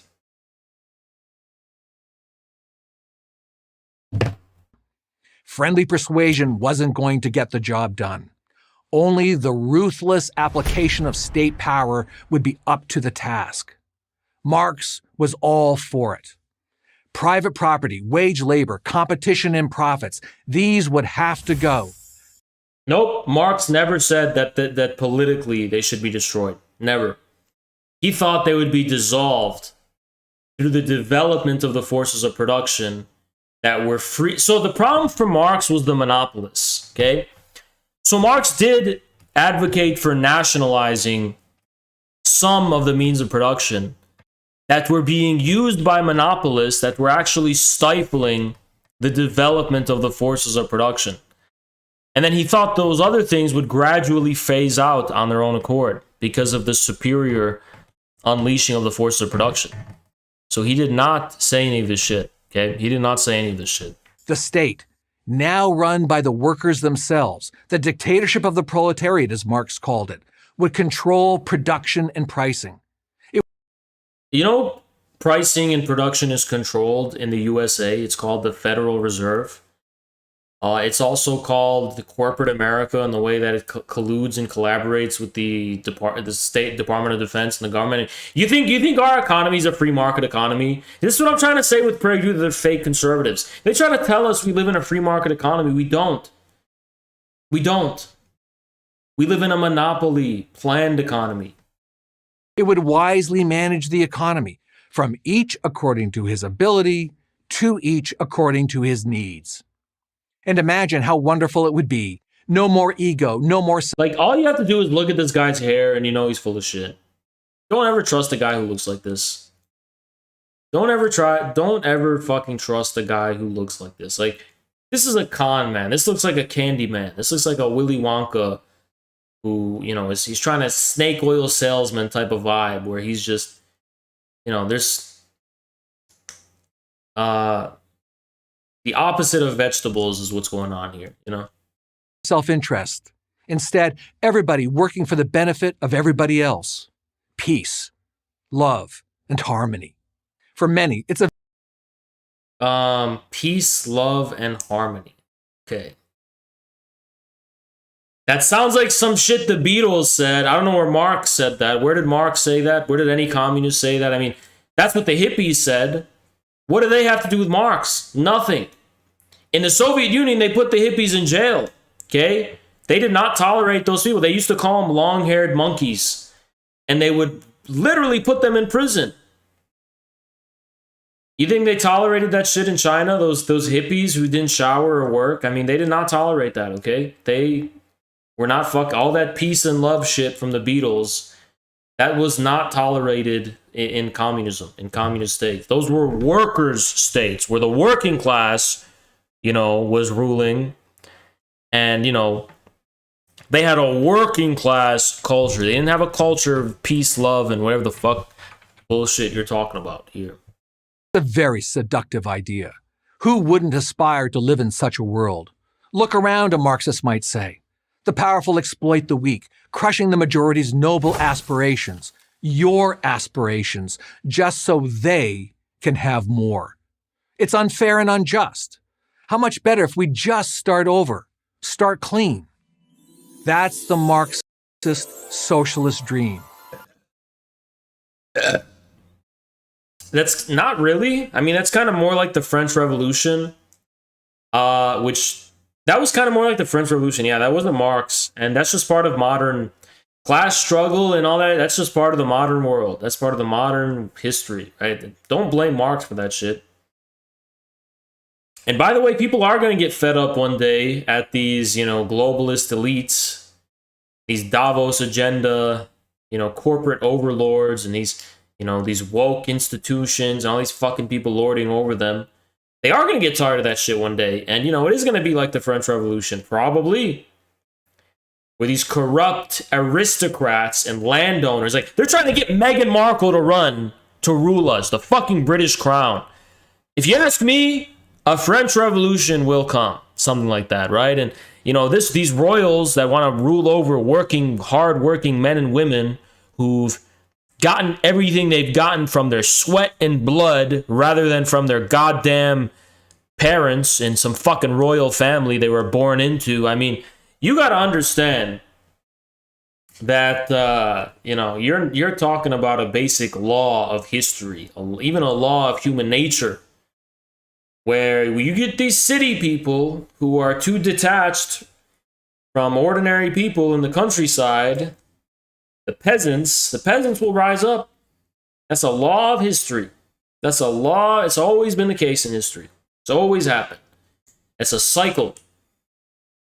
And, that's nothing new. Don't blame Marx for that. That's just shit that happens, regardless.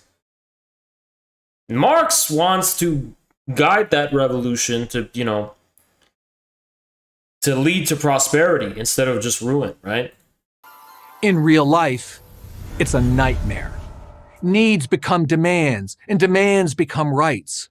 The best are mocked. Where? If you're talking about America, this is not... Okay, you're saying America's the way it is because of Karl Marx? By the way, you said the best become mocked. Now, look, I'm going to be full disclosure. I have never had problems with the police. And I know most of you probably have. But I've always been... Thank you, class. Appreciate that. But I've always been able to, somehow they've never given me a big troubling time, right? Traffic, and I've always made sure that I wasn't running afoul with the law, right? So I have not had problems with the police in my life. I tend to just try to avoid them as much as possible.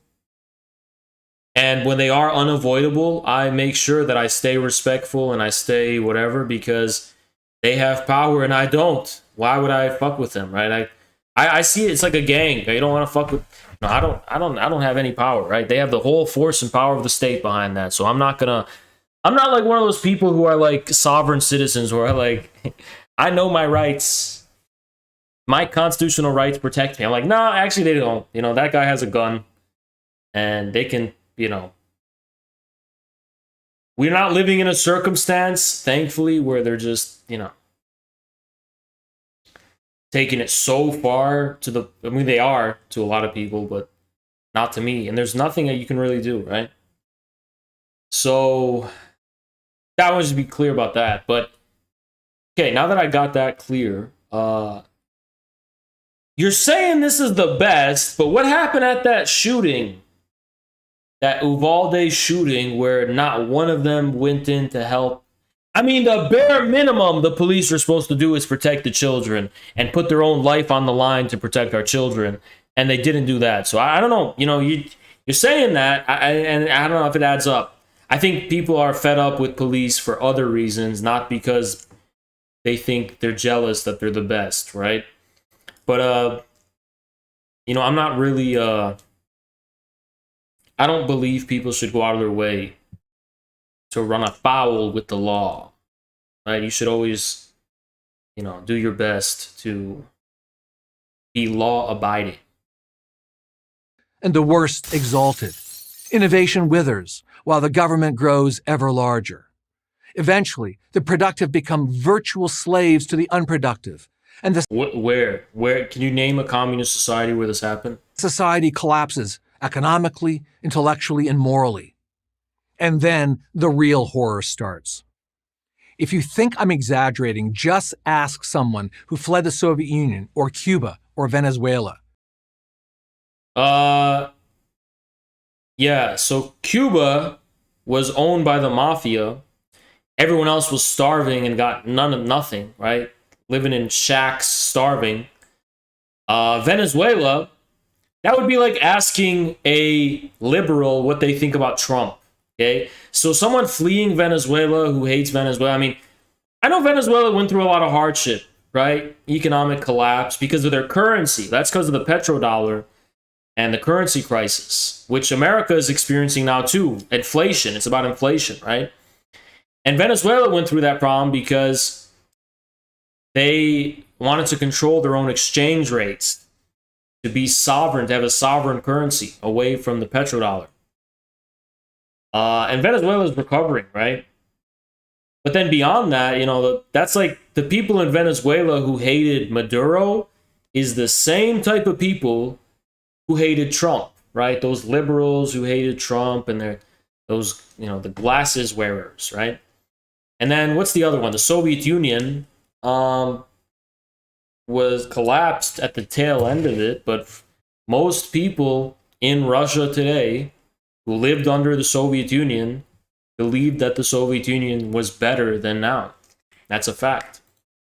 For all its risk and inequities. So I just named every single one of the 3 examples you tried to use, PragerU. Every single one of them. They prefer freedom. And we should too. I'm Brad Thompson, professor of political science at Clemson University for Prager University. All right. Hopefully they get a new guy for this next one. Engraved Come on, man! Give us a new guy. I don't want to... Okay, whatever. Damn! Karl Marx's tombstone in Highgate Cemetery in North London are the following words. The philosophers have only interpreted the world in various ways. The point, however, is to change it. Substitute the word... There's a lot of ways you can interpret this. I would not interpret it in the utopian way. I would interpret it more in like the way that Marx actually said he meant, which is work for humanity. The point is to work for humanity. That's what it means to change the world. It doesn't mean to implement your utopian vision on everyone. Professor for the word philosopher. We really don't have philosophers anymore. Why would you substitute professor for philosopher? Are you saying Hegel was like some woke lib professor? Dude, shut up. You sound stupid. This is literally, you keep talking about the West and the European Enlightenment and shit. People like Kant and Hegel, that is like the pinnacle of Western thought. That's the pinnacle of the achievement of Western civilization and European civilization. Those are the best of the best. I'm telling you, this guy's not a conservative, okay? This guy's not a conservative. This is a guy who wants you to read fucking Ben Shapiro instead of Immanuel Kant, okay? This is not a fucking Western conservative at all. This is a fucking corporate shill. Wants to poison your fucking mind with dumbass shit. Like fucking Dave Rubin and Sam Harris. And you get right to the core of Marx's enduring attraction to the contemporary world. Marx demands that the intellectual class, the professors of law, sociology, history, women's studies, anthropology, journalism... Okay. Don't... Okay. Don't say that Marx thinks these people are the revolutionaries, okay? Because if you say that, it's going to be funny, but it's just also very wrong. But I think that's what he's going to say. Please don't say that, dude. It's just fucking stupid. Don't say that shit. And so on, come out of the ivory tower and join the barricades. No, that's not what he's fucking saying. He's not even addressing those people because he hated those people. He called them petty bourgeois parasites. Marx and Engels hated them and their influence on the movement. When he said philosopher, he wasn't talking about professors. He was talking about philosophers of world historical significance. Plato, Aristotle, Aquinas from the medieval times. He's talking about Hobbes. He's talking about, Bacon. He's talking about, Rousseau. He's talking about Hegel. He's talking about Kant.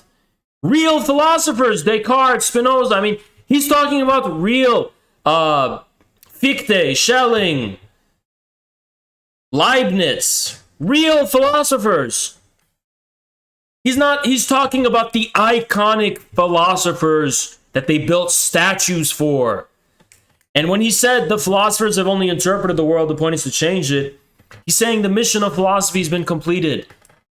Now we, the students of philosophy, we're trying to find meaning in the philosophy, should work for humanity instead of just, focusing on thought alone, right? Should work for humanity. He's not talking about some goddamn professors. Okay, he's not talking about salaried, tenured professors. He didn't like those people. Okay. To see themselves not as the preservers of the dusty past, but the creators of a new and glorious future. The lure has proven to be very strong. And you're lying. You're a fucking liar. Okay? The future that these professors are creating is your future. It's the globalist Davos agenda of the fucking corporate elites. Stop trying to fucking blame Marx for that, you goddamn snake. You fucking snake in the grass. We all see you for what you are. You're blaming Marx for the world of you will own nothing and be happy that you created and you're getting paid by and you're a part of. You were supporting Zionism in the Soviet Union. You helped George Soros bring down the Soviet Union. You helped accelerate the globalist agenda of the corporate takeover and the destruction of our Constitution and our civil liberties and the fucking outsourcing of American jobs and the American way of life and the pumping of fentanyl in our goddamn communities. Don't fucking sit here and blame Marx for shit. You're the one trying to create this brave new world, not Marx. It's you. You're behind wokeness. And what do I mean by you? I mean you shills of the corporate ruling class. Neoconservatives are part of that. You pretend that you're not woke. You're not woke culturally, but you're part of the same institutions that are behind this war against the American working class.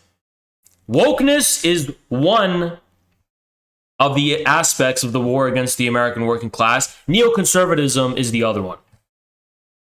It's not hard to understand why. How much more meaningful, exciting, and romantic to see yourself as an agent of change rather Dude, than... shut up. You're literally talking about these fucking cringy professors who are my number one enemy, and you're blaming Marx for these people? A mere academic. How much more meaningful, exciting, and romantic... The sad thing is that, there's a grain of truth in this shit because, yeah, these cringy professors do see themselves as these, big agents of change. And it is cringe as fuck. Okay, I'll give you that, okay? Just don't blame Marx for it, okay? To see the young people who fill up your classroom as potential soldiers in the cause. Send them into the world with the same revolutionary spirit, the same disgust toward bourgeois middle-class values that you feel, and you've... See, these people are bourgeois middle-class values. Do you not know what bourgeois middle-class values means? It is these people. That's what bourgeois middle-class values are. Bourgeois middle-class values are not the rooted values of, Americans... real American, hardworking Americans. Those are working class values. These are cosmopolitan bourgeois values. Don't fucking blame Marx and lump Marx in with this dumb shit. Done your job. These people in Ukraine, which you support, Dennis Prager, are supporting, these are the fucking Azov battalion people. And these are the people supporting the Azov Nazis in Ukraine. Don't fucking blame Marx for this shit. These are the Nazis. And we must give these lecture hall revolutionaries their due. No, these are Azov neo-Nazis. Those are not fucking Marxists or communists, okay? Go to Ukraine and see what they're doing in Ukraine. Look around. For the most part, they've succeeded. Drill into any current leftist movement, environmentalism, critical race theory, the massive expansion of the welfare state, not to mention diversity, equity, and inclusion offices at every university and major corporation, and you will find Marxism. Nope, you're wrong.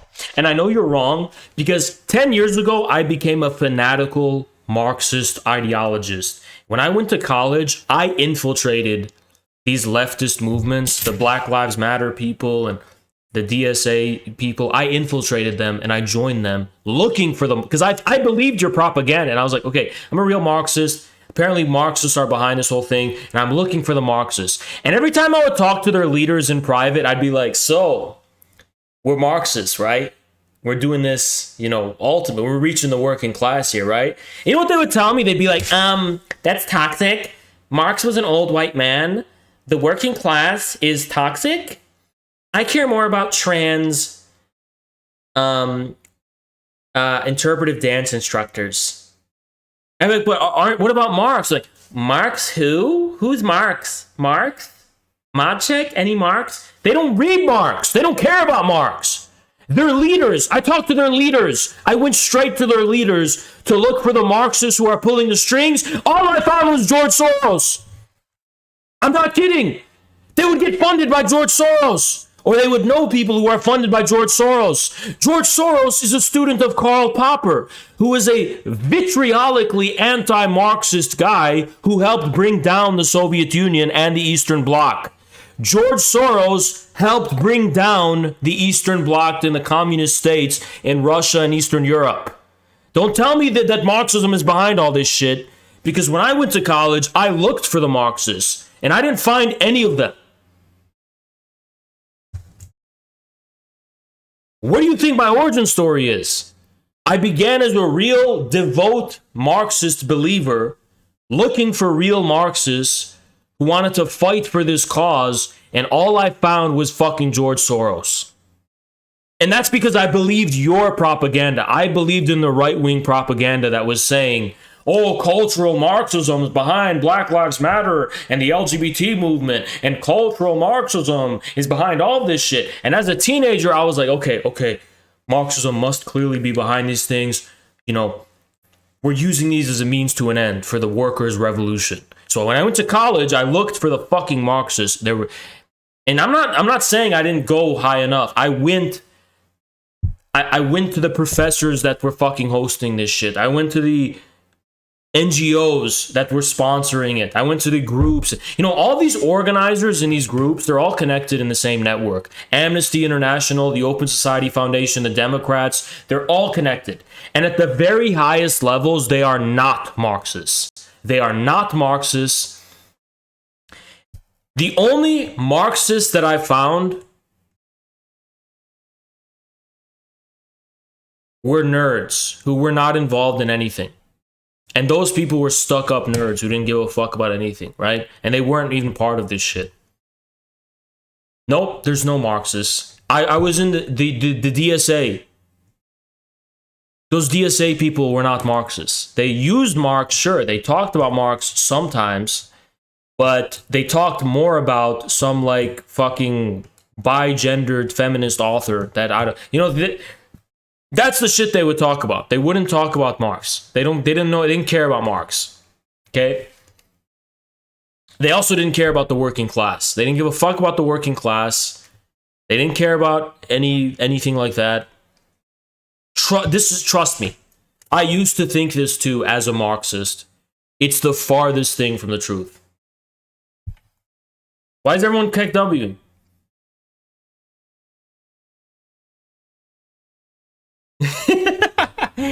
Jackson with that dono question. Okay.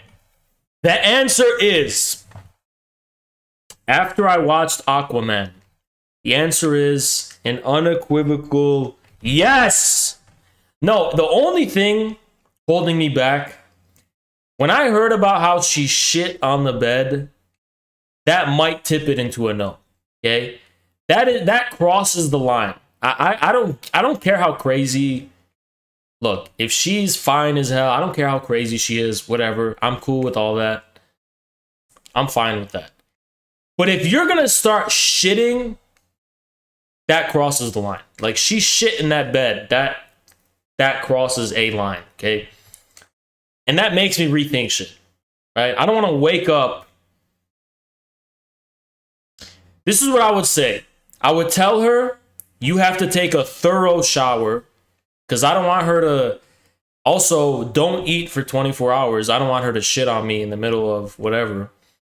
So I would make her prepare, and then I'm not spending the night with her. All right, when I'm done with my business, I'm getting out of there, because I am not waking up to a bed of shit. I'm not waking up to a fecal bed with Amber. I'm not having some breakfast chocolate cake for breakfast. I'm not having that. I'm not having brownies for breakfast, okay?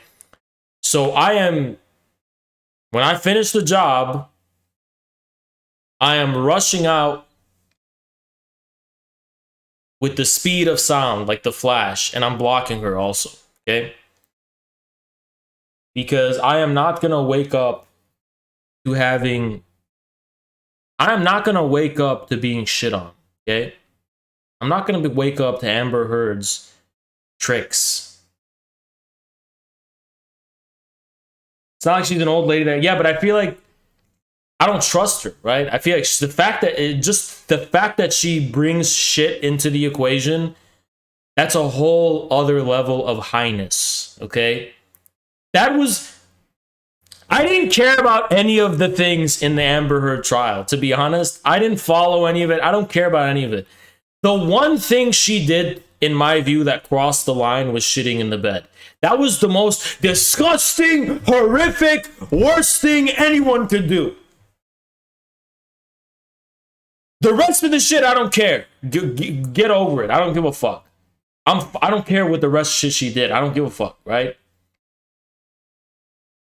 But the one thing I will never forgive, the one thing that is the most disgusting, heinous, criminal, horrific, evil thing she did was shit in that bed.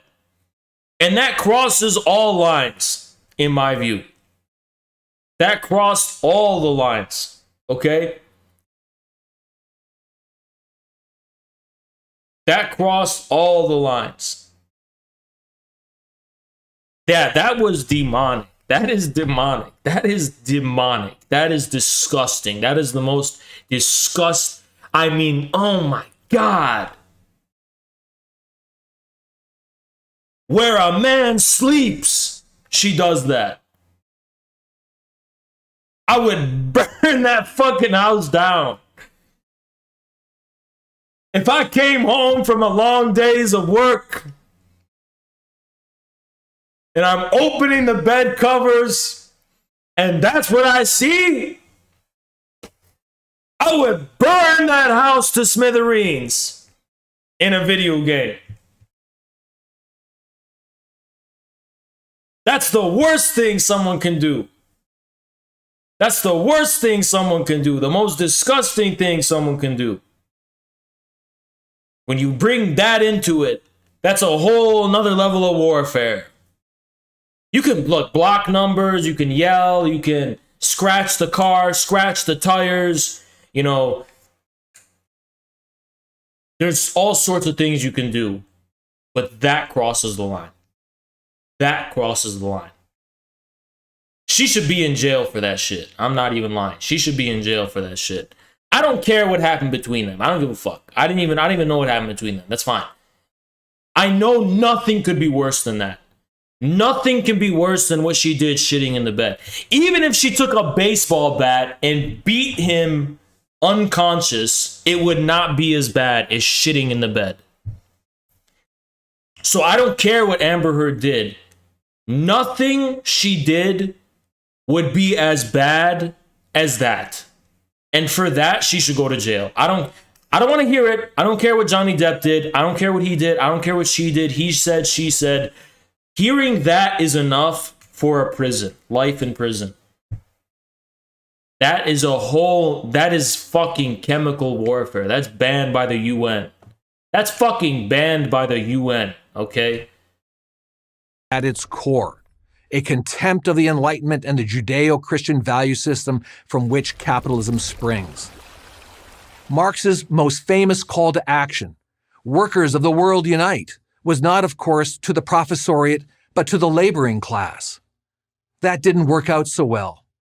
Workers, What do you mean? It worked out pretty well in Russia and China.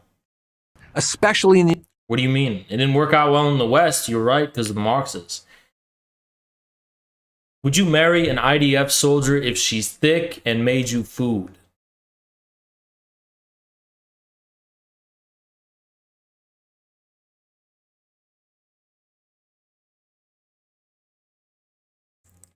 I mean, marry is a strong word, okay? Marry. First of all, she's got to quit the IDF. She's got to quit that. She's got to renounce that whole thing. And she's got to denounce Zionism in public. All that shit.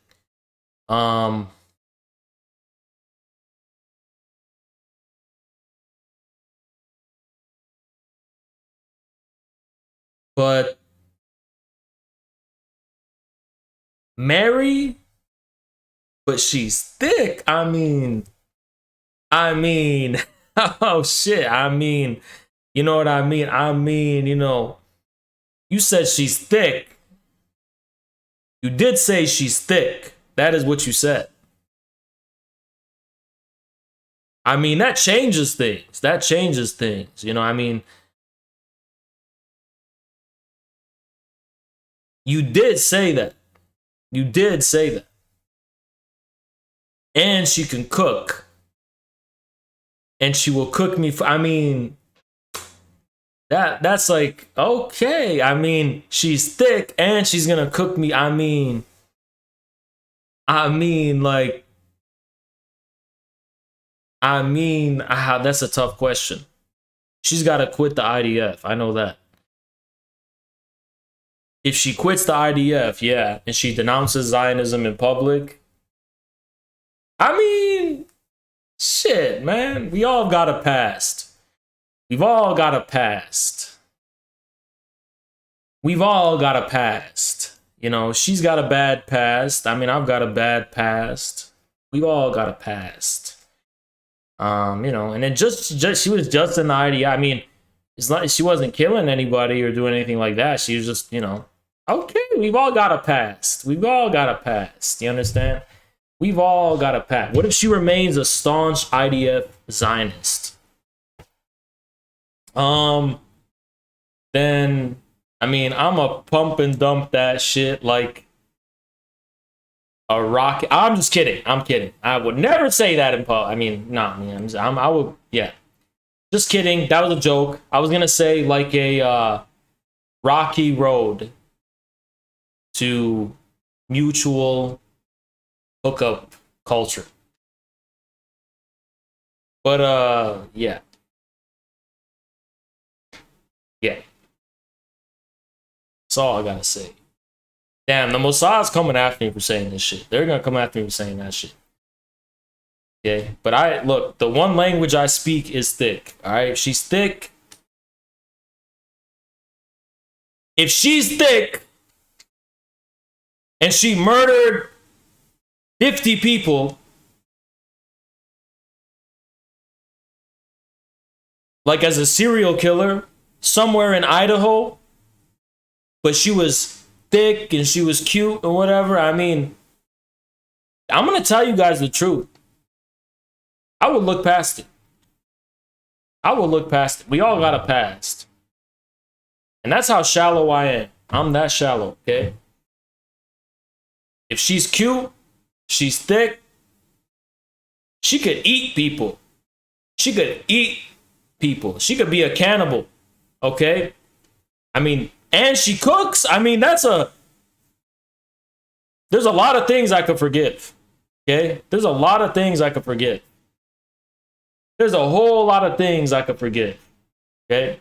There's a whole lot of things I could look past and forgive.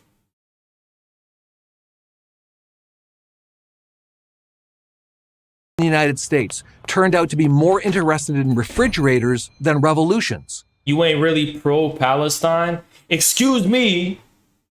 Excuse me how? I'm pretty sure a Hamas soldier would agree with me. You don't think they like thick women in Gaza? They do. I'm pretty sure they would agree with me all across the Middle East and in Gaza, okay? Pretty sure Hamas would agree with me that we all can appreciate some thickness here and there. You know what I mean? And she cooks. I mean, you understand. You're talking to an Afro-Asiatic Mediterranean male. That is a very desirable quality. Okay?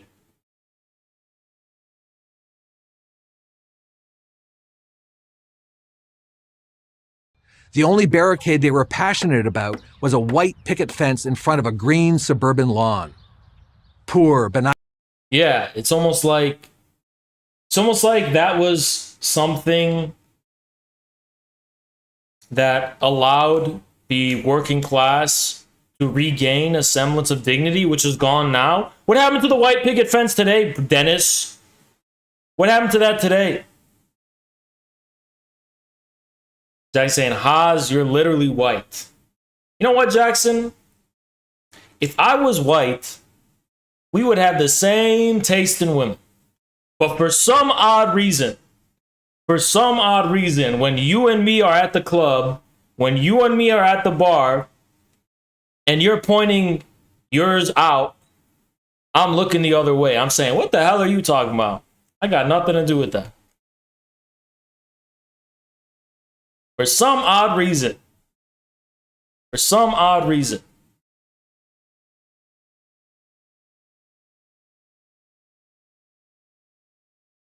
United souls, the appeal of Marxism was somehow lost on them. Maybe because they didn't go to college. But the intellectual class never lost faith. Even after Stalin, even after Mao, even after Castro wrecked Cuba, even after Pol Pot murdered millions of his fellow Cambodians, even after Hugo Chavez... Pol Pot? Did he, Never mind. ...destroyed the strongest economy in South America. Yeah, I don't think Chavez did that. I think the petrodollar did that. Academic elite remained true believers. No, they're not. You know how, guys, in college, me and my friend wanted to start a communist group. We cannot find one professor, not one professor who would host it.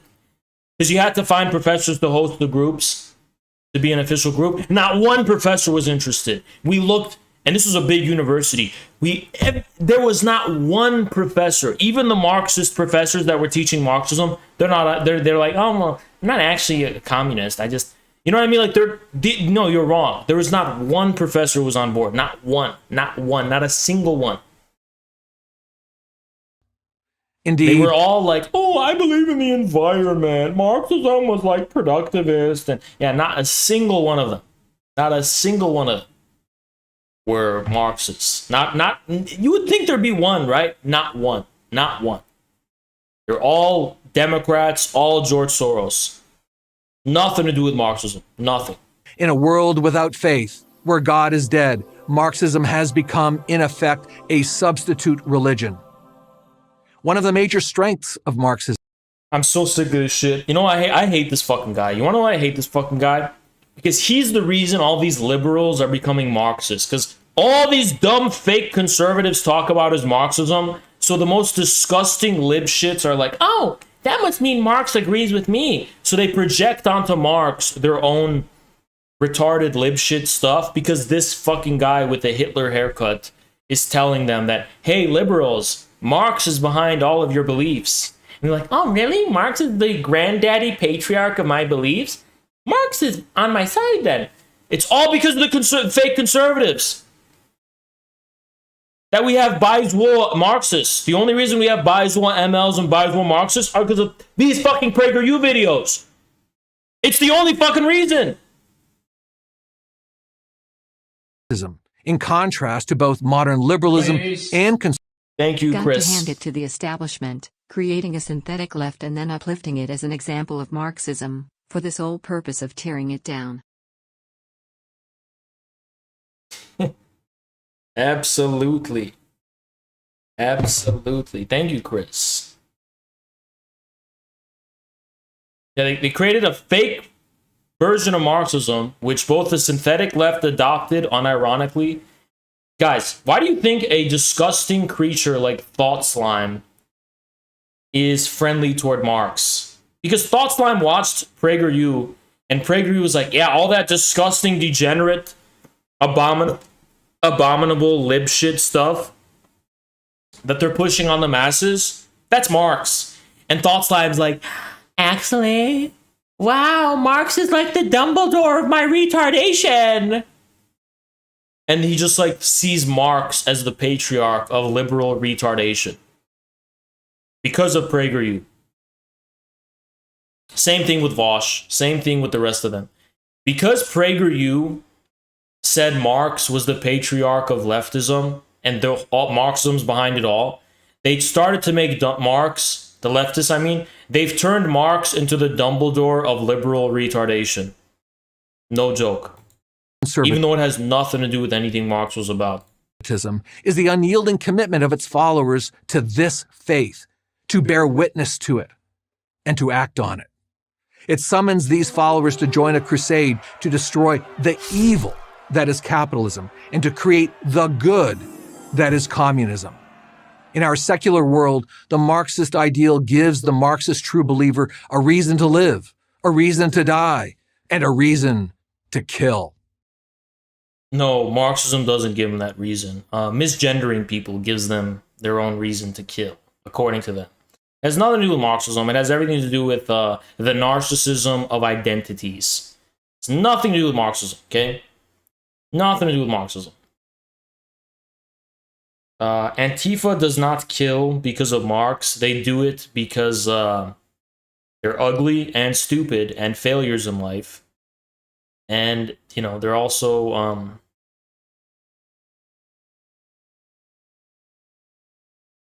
shock troops. They're anti-working class terrorists. Nothing more to it. They're moralistic terrorists who want to impose their moral vision of true liberal progress on everyone else. It has nothing to do with Marxism. That's even worse than the utopianism Marx critiqued. That's just the terrorism of the bourgeois liberal class, using Antifa to terrorize the working class. Monsters like Lenin, Stalin, Mao, Kim All mega-based people. Salute. Il-sung, Ho Chi Minh, and Pol Pot took this Mega-based. Mega-based. This is the fucking mega-giga-based Hall of Fame. Mega-giga-based Hall of Fame. All right? Little bitch-ass Dennis Prager. You dumbass haircut, dumbass fucking parted hair. You talking about Lenin, you talking about Stalin, you talking about Mao, you talking about Kim Il-sung. You talking about Kim Il-sung, you talking about Ho Chi Minh. And you also talking about... Anyway, you know how I'm saying? Based Hall of Fame. The Based Hall of Fame. You know what I mean? Yeah, you keep seething, you keep, you know, you're a fucking hater. That's all you are, is a hater. You know what I mean? That's all you are, is a hater. You just out here hating people you don't even understand, you even know about. You will never match their swag, you little bitch. Keep crying. You sound like a fucking libtard crying about Trump. This is how you sound when you're talking about people like Stalin, people like Mao. These are the OGs. If you thought Trump was based, these are mega giga based forefathers. You don't even know what you're dissing. You don't even know what you're trying to attack here. to the nth degree and murder. What is the main difference between woke liberals and neoconservatives after accounting for their mutual endorsement of the Davos agenda? Thank you, Grimes. And there is absolutely no difference. There's no difference. Matter of fact, the only difference is that one is focused on culture, the other one is focused on Actually, it's all the same shit. Neoconservatives are just people who are like, all of this woke shit is good, whereas the woke shit are like, the particular woke shit is good. Like, the neoconservatives are defending the liberal West. The liberal West is woke, okay? So there's no difference between them. It's just a difference in how they speak, but they believe in the same things. The Judeo-Christian West, aka the satanic pagan Rainbow West. Murdered millions. For the record, the latter two were politically educated in France. Pol Pot But guys, this is why I like France, okay? Remember I told you I like France? And everyone's like, Haas, why do you like France? Why do you like France? I'm like, I just like France, okay? Let a man like France. I like France, okay? There's something cool about France, all right? Something cool about France. And I told you there's something cool about France, all right? studied at the Sorbonne. We all, you know how trendy it is to hate France? Isn't it fucking so trendy to like hate France? Hate France? I don't hate France, okay? I hate French colonialism, obviously, but like I'm talking about France in France, within France. France ain't so bad, okay? France ain't so bad.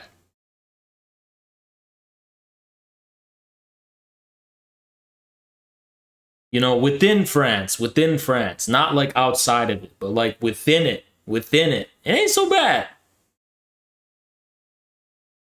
Ain't so bad. All right.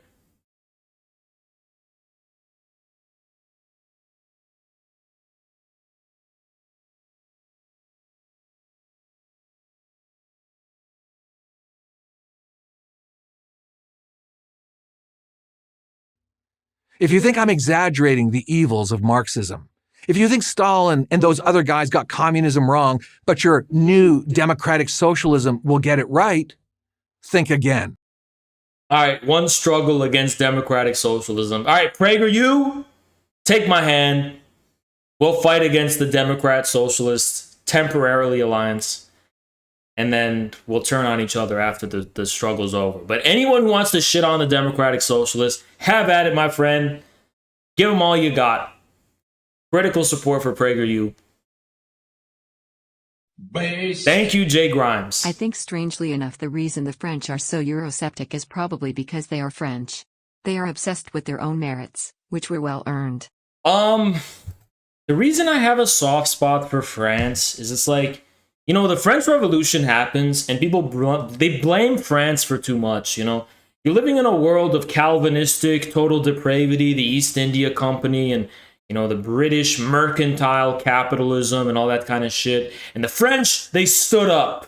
They stood up and they were fucking based for it. You know, they stood up against this claim of that this is a world of total depravity, and they rediscovered the beating human heart in the Republic, right? I like France, okay? I like France. I also like France because the French Enlightenment was cool, and the Franco-Ottoman alliance was based as well. And there's just a lot of things I like about France. I like Charlemagne as well. I like Charlemagne. I think Charlemagne's cool. Charlemagne's kind of empire, right? I like how Charlemagne defeated the pagans in Europe. I like how he conquered the north and defeated the pagans. So there's things I like about France, okay? There's things I like about it. Marxism leads a society toward a fixed goal, a utopian vision of pure freedom in which the individual is liberated. Don't get me wrong, there's a lot of things I don't like about France. I don't like you know, they did give us anarchism, to be fair. It was horrible. But of all the countries in Europe, I think I like France the most. And then the second one I like is, well, it depends on the aspect, but like as a whole, all the countries in Europe, as a whole, I like France the most, right?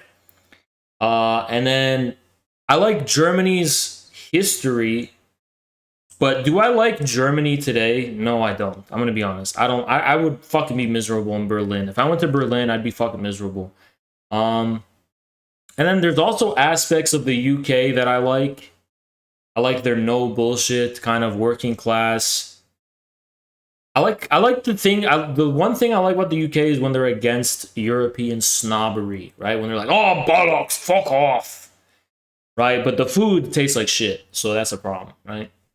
To be fair, French food also tastes like shit, except the bread. We got that French bread. As long as they don't put any fucking worms in it, because I hear that's some shit they eat, is wormy bread. So don't put any fucking worms in that bread, and we're fine. Don't put any worms in that goddamn bread, and we're good. But that wormy little bread, that really makes me skeptical of Europe in general. Okay. Liberated from the false consciousness of capitalism. Unfortunately, by Marx's own definition, the path to this utopia requires the destruction, economically, politically, and morally, of every vestige of civilization as we know it. Citations? That's just not true, Mr. Ugly Hair, Parted Hair Man. Economically, Marxism seeks to destroy free enterprise. The capitalism destroyed free enterprise. What are you talking about? The division of labor. Capitalism's destroying the division of labor. Look at the gig economy. Profit and loss. Capitalism's destroying profit and loss. Look at fucking companies like Amazon that operate at a loss being propped up. Look at all the zombie corporations propped up. Competition. Capitalism destroyed competition. And material wealth. Capitalism's destroying material wealth as we speak.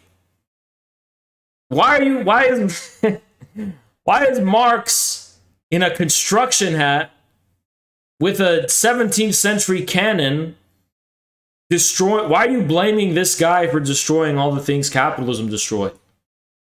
Wealth. Politically, it seeks. Someone should make a meme of this, but Marx is blowing up like one of these has the LGBT flag. Not too much. Thank you, Chris Morlock. French like Amber Heard. Get them to shower and it's all good. Make one of these where it's like it has like Soros LGBT flag. It has it has fucking some woke SJW or some shit that Marx is like taking them all out. Put fucking put Carl Schwab on one of them. Thank you, Chris Morlock. Appreciate you. Somebody's got to make that shit. Okay, somebody's got to make that shit.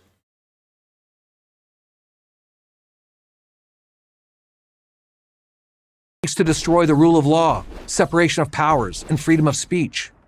Morally. Yeah, have him destroy Bill Gates too. Put Bill Gates. Make this whole thing like put Bill Gates, Malthusianism, fucking, put Hillary Clinton or some shit. Put like a Hillary Clinton of her screaming like, ah!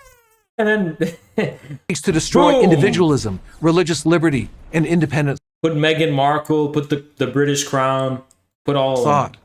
And on top of this rubble, it builds the all-powerful state ruled by an all... Somebody make that shit. I'm commissioned. I'll literally pay you $50. Powerful elite. This is why the communist 1%, the true 1%, must use the full power of the state to force the 99%, the true 99%, to become something they are not and do not want to be. You're just making shit up. This is what he's doing, right? This dude is doing, right? He's looking at shit that's happening today, like with wokeness and all this shit, and he's like, this is all coming from Marxist theories. And it's not. He's trying to explain the madness of liberalism in terms of Marxism, which is just not fucking true. He's trying to blame Marx for the madness of liberalism. That's the fucking mistake here. Because we look at all this liberal shit that's going on, and he's like, okay, how do we make sense of this and look at the pattern? He's like, here's the pattern. The secret to all of this shit is in Marx. And it's not. It's got nothing to do with Marx. Nothing. And if that doesn't work, the secular philosophy of brotherly love simply intimidates into silence and ultimately liquidates as much of the 99% as is necessary to keep everybody in line. Censorship, secret police, and re-education camps. These are not bugs in an imperfect system. They are features, critical parts of its design. Well, I mean, okay, censorship. I'm against censorship. usually. I'm against it in America, right? I believe in our First Amendment. But in those countries, they have an Asian culture where they don't believe you can just say whatever you want, okay? That's why with or without communism, they've got censorship. That's just part of their culture. And then you're saying secret police. I mean, they call it state security. What do you want to say? There's threats, terrorists, if you will, who come from abroad and within that are subverting. They're terrorists. They're pretty much terrorists. So they got to deal with the terrorists somehow. And then you also say something like, what else do you say? You said political re-education. Well, wouldn't it be nice if we sent all these Antifa libtards to boot camp? That's what it was. They were sending libs. And they were also sending those professors you don't like. You know those professors you were trying to depict as bad? Well, those are the people who got sent to the re-education. What's wrong with that? What's wrong with that? They could use some, re-educating. Send them to Alaska. And, get them to get the poison and hate out of their hearts. The anger. But I know you don't want to do that, Dennis, because you're on board with them. You're a liar. You're a fucking fraud trying to deceive the average, ordinary working man to trust you. When in fact, you are part of the libtard agenda. We know you are. We can all see it. Plain as day. In short, the problem with Marxism has been and always will be Marxism. Too bad the academic establishment has yet to figure this out. Or even worse, maybe they have. I'm Brad Thompson, professor of political science at Clemson University.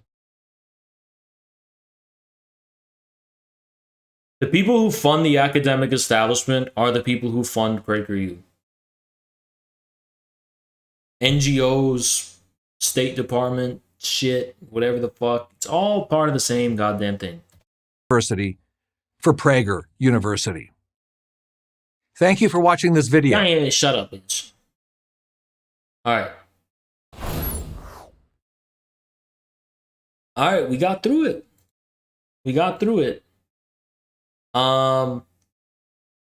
Now, to be fair, this was not as insightful. Right? It wasn't that insightful. I was just kind of saying shit like citations. You're just making shit up. But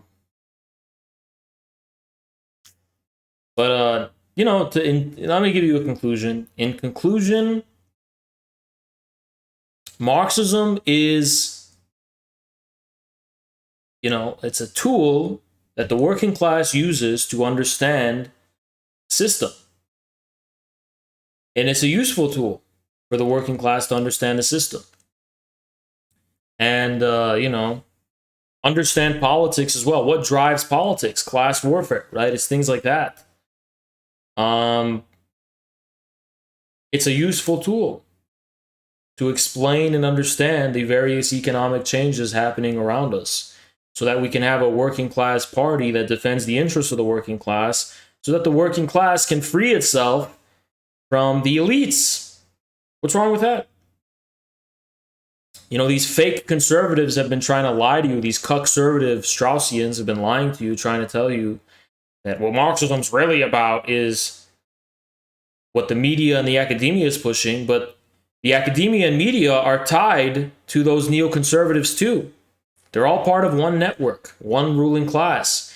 And they try to demonize Marxism to cover up for their own crimes because they want you to be blind to the one tool that can overthrow these fucking people. They want you to be blind. They want to lie to you and make all this shit up because when that powerful tool of Marxism gets in the hands of the working class, George Soros, Bill Gates, Carl Schwab, your ass is grass, and they know it. So they all team up, the neoconservatives and all these fucking people, they all team up to destroy our families, the families of the working class, destroy our children, destroy our culture, destroy our lives. And they blame it on Marxism, which is a funny irony because Marxism is the one tool that can fight back against the ruling class who's really behind all this shit. That's the goddamn sorry truth of it. Right? And, you know, it's like one of those things, sorry, not sorry, right? But what do we have to say about things like this in general? Gotta say that every day ends and there's a new beginning. Today will end and there'll be a new beginning tomorrow. Well, where we will, as a matter of fact, have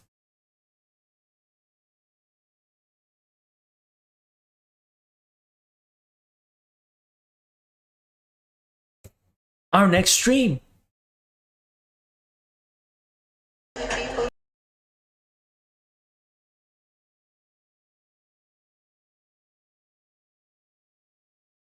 You think about me, 2013, sick kid, Danny, just win. For all the broken hearts that got played, what we gon' do? We gon' say goodbye.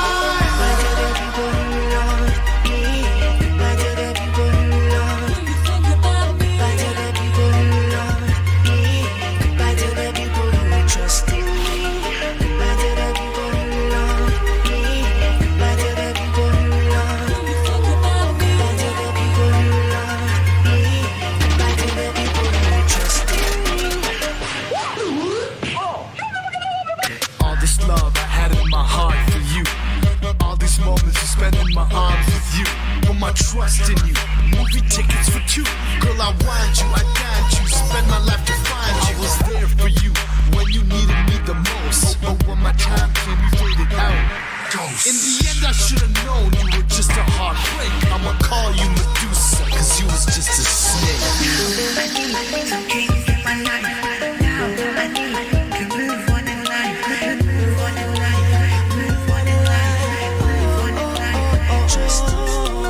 Listen to my acapella. Girl, I go higher than the weekend's full of stars. Baby, I move on in life.